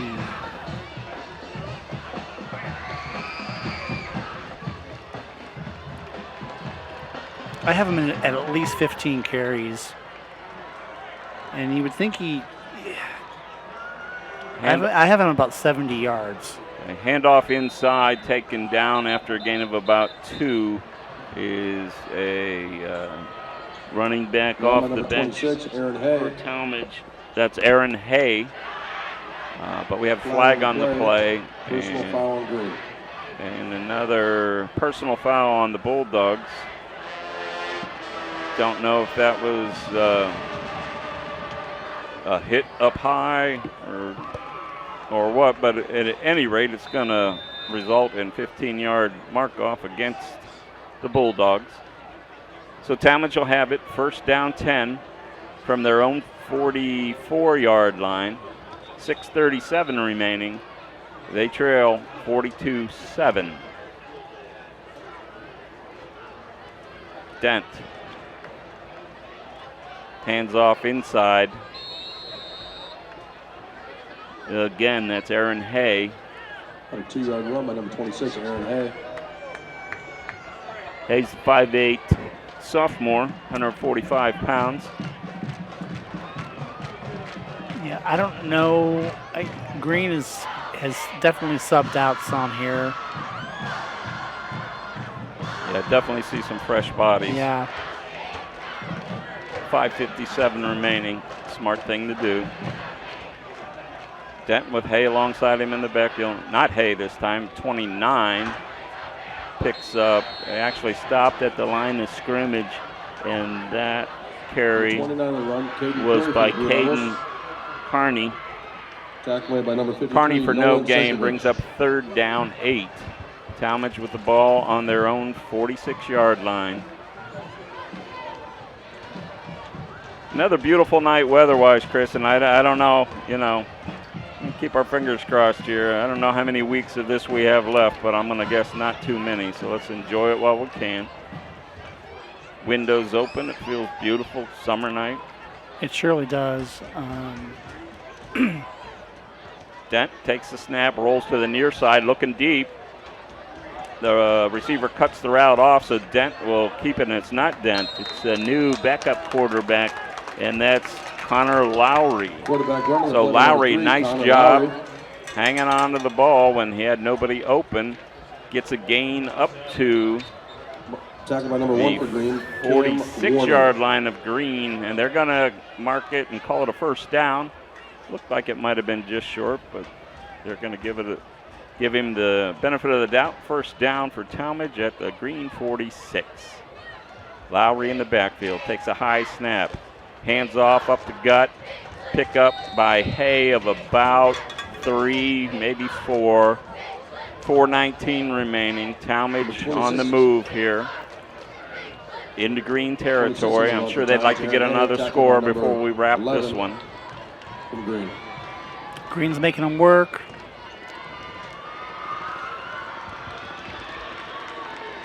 Lowry's a sophomore.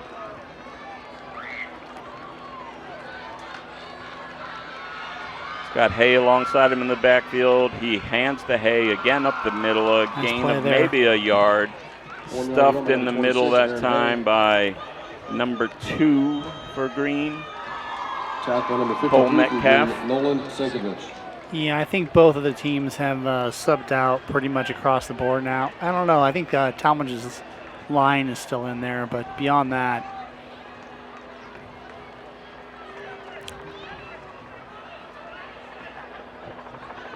We're down to 3:22 and clock running here, 4th quarter. Tallmadge down big, 42-7. Lowry fakes, rolls to the near side, looking downfield, can't find anybody, and does the wise thing and tosses it out of bounds. Got hit after the play, but apparently a legal hit, no call. That brings up 4th and about 5. 4th and 5 to go for the Blue Devils. And the Blue Devils obviously will go for it in this situation. Nothing to lose at this point. Well, they certainly have battled all night long, and it hasn't quit yet, which is good on them. So they'll go into the league season 1-2 in the non-league season, and likewise Green will go into the Federal League 1-2. Who did you say they have next week? Get it right after this play. Nice pass from Lowry for the first down. He hits. That's going to be 15 yards. That's going to be 15 yards on top of that, Ron. Another personal foul. Another personal foul. The player from Green just grabbed the kid's helmet or shoulder pads and threw him down after the play. The quarterback, that is. Right. So, as we always say, even on a big night like Green is having, there's always something to clean up next week, right? And that's certain their fourth personal foul, at least their third, maybe their fourth. You can't have that if you're going to be competing against the likes of their Federal League competition.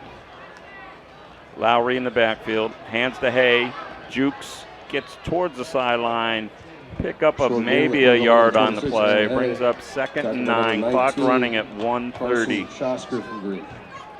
To answer your question, Chris, it's either Barberton or I know Coach Hay thought he had Copley. Yeah, I believe it's Copley. So he thought he had a couple of winnable games coming up in the league. So, and then they'll have Highland after that. Lowry takes the snap, looks to the far side, hits his man at the 10. It's dropped, and they're going to call it incomplete. So that'll a nice play by the D-back. That'll not stop the clock because we're back into the running clock situation. We're down to 53 seconds. I'm guessing Tallmadge will get off one more play here on 3rd and 10, possibly 2 if they hurry. See if they can punch one in here. Connor Lowry, calling signals, high snap. Looking downfield and cannot connect with his receiver, who was Carter Lowry, his brother. So there's a nice combination, brother to brother. Who was at fault? They'll find out at home tonight, right?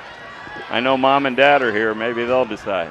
So Tallmadge will take the opportunity for one last play here as we're counting from 13 seconds on 4th down and 10 in the red zone. Lowry back to pass, throws in the end zone, nobody home.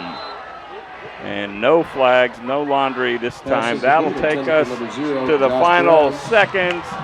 And our final score from Tallmadge. The Green High Bulldogs 42, the Tallmadge High School Blue Devils 7. Chris, we're going to have an opportunity here, one last opportunity to decide on our Cambria's player of the game. We're going to take this break, and we'll be back to see who it is. Hi, this is Ronnie Kemmer, owner of Cambria's Bistro. We are located in the heart of downtown Wadsworth at 132 Main Street. Cambria's Bistro is a family-owned establishment that brings together the best of 2 worlds, the rich traditions of Italian cuisine and the contemporary favorites of a pub and grill. Reservations are not required but recommended by calling 330-331-5282 or 330-331-5357. We offer a casual dining atmosphere that is great for a family dinner, date night, or a special celebration. We feature a wonderful wine list with selections from Sicily to Napa Valley. We also have a great bar menu with specialty cocktails, many beers, on-tap beers, ciders, and seltzers. Cambria's Bistro also features San Pellegrino sparkling water. We are located in the heart of downtown Wadsworth at 132 Main Street. Come see us soon.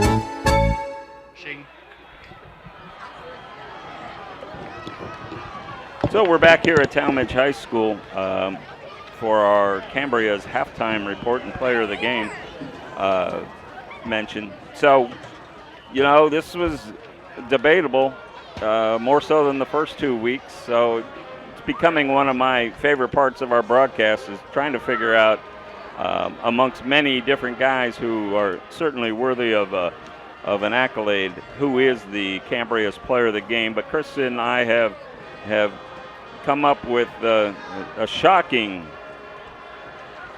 Week 3 player of the game, and it is our third quarterback of the season, Tyson Hunka, the senior quarterback from the Green Bulldogs. Chris, you want to tell us what he did tonight, because it's pretty impressive. 150 yards passing, 40 yards rushing, 1 passing TD, 1 rushing TD, and I got to tell you, he scrambled. I'm not even sure how to describe it. He saved the Bulldogs, countless yards with his scrambling ability, whether it was short dump passes, getting rid of the ball, gaining a few yards here and there. The numbers don't do it justice. He played a heck of a game, really controlled the pace of the game, and drove the Bulldogs down the field when they needed to. Great job by that by him tonight and the Bulldogs. So, thanks, Chris. And if any of Tyson's family are listening in tonight, he may not be aware of this, because we're probably not going to be able to catch up with him before the green bus pulls out of here. So Fifth Dimension Radio owner and president Bob Fritz will get out to Green High School and make sure Tyson gets his award.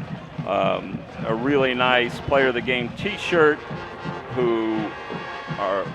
that comes from one of our sponsors, Screen Print Original, and also a gift card from Cambria's out in Wadsworth. So we thank both of them for their sponsorship of the player of the game. Chris, thanks for it. So I don't believe I've ever had a color analyst that flew all the way across the country to do a ball game with me, but I thank you for that, getting here in time, and probably not getting a lot of sleep last night. But it's like all 3 games this season for Fifth Dimension. Pretty good to really good first halves, and then we're finding out teams that are banged up like Tallmadge was, that have a lot of guys who play both sides of the ball, kind of wear down in the second half, and that's what happened here tonight. And that's not to diminish what the Green Bulldogs did. They were the better team, there's no question about that. They played clean football for the most part, and other than the penalties, which I'm sure Mark Geis is going to be addressing this week, because they can't have those. Those will cost them big time when they get into Federal League play. I agree. I'm excited to see how they do entering the Federal League. I also think this Tallmadge team has a lot of potential. It would have been nice to see those 5 or 6 players that didn't get a chance to play tonight. Hopefully they're able to at some point in the near future. Really impressed with Coach Hay and what he's done with this program, and same with Coach Geis, right? 2 solid programs, 2 solid teams, and tonight just was not the Blue Devils' night. Give the credit to the Bulldogs. Yeah, and keep in mind, one of those missing players to injury, James Robinson for the Blue Devils, who they were hoping to get back tonight. Even more hopeful that he'll be back for league play starting next season. He's an all-Ohio caliber player, and at linebacker, what a difference it makes to have him out on the field, linebacker in line. So you can't say one guy was going to alone stop Green, but it certainly would have made a big difference having him out there on defense.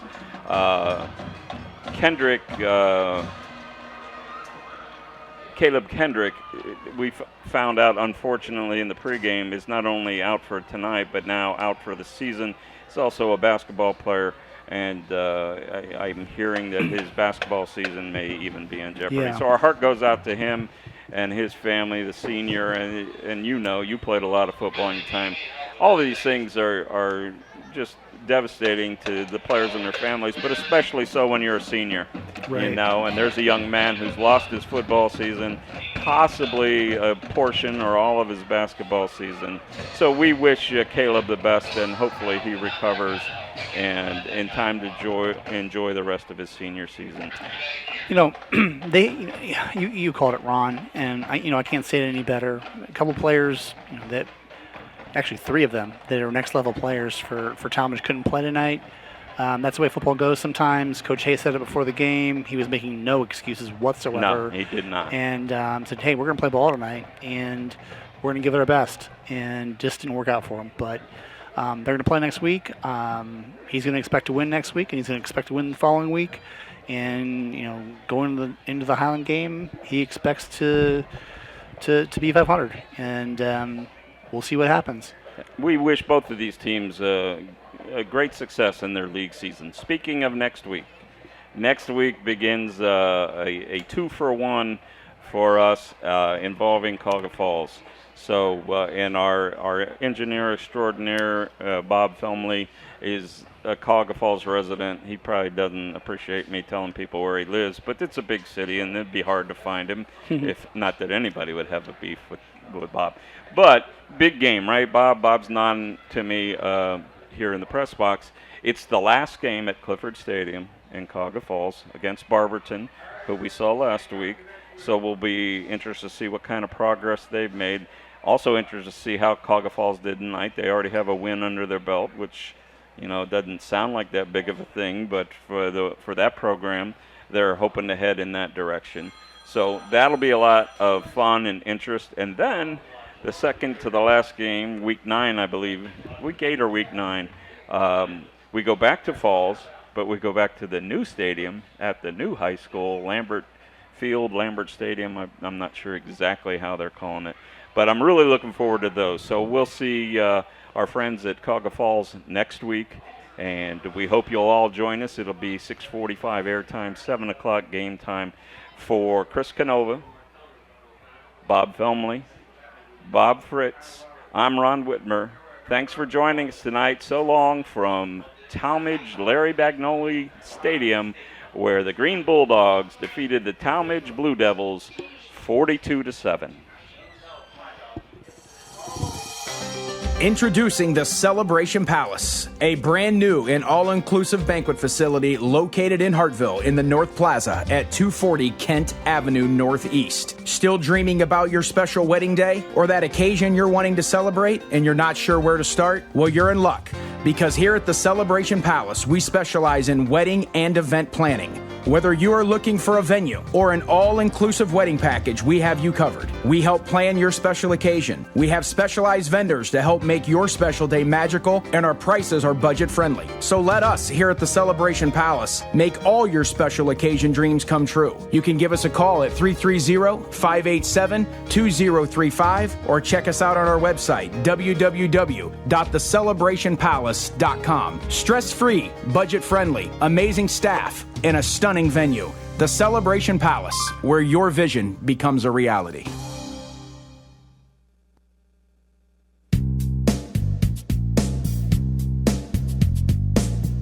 Tired of boring off-the-rack tees? Want to express your unique style or promote your business? How about create an unforgettable memory? Call us at Screen Print Original, 330-414-1635, 330-414-1635. We bring ideas to life. We offer high-quality DTF transfers on a variety of apparel, ensuring vibrant colors and lasting designs, from custom creations to bulk orders, all for you. If you have an idea, give us a call at 330-414-1635, 330-414-1635. You can also drop us a line at screenprintoriginal@gmail.com. We look forward to serving you.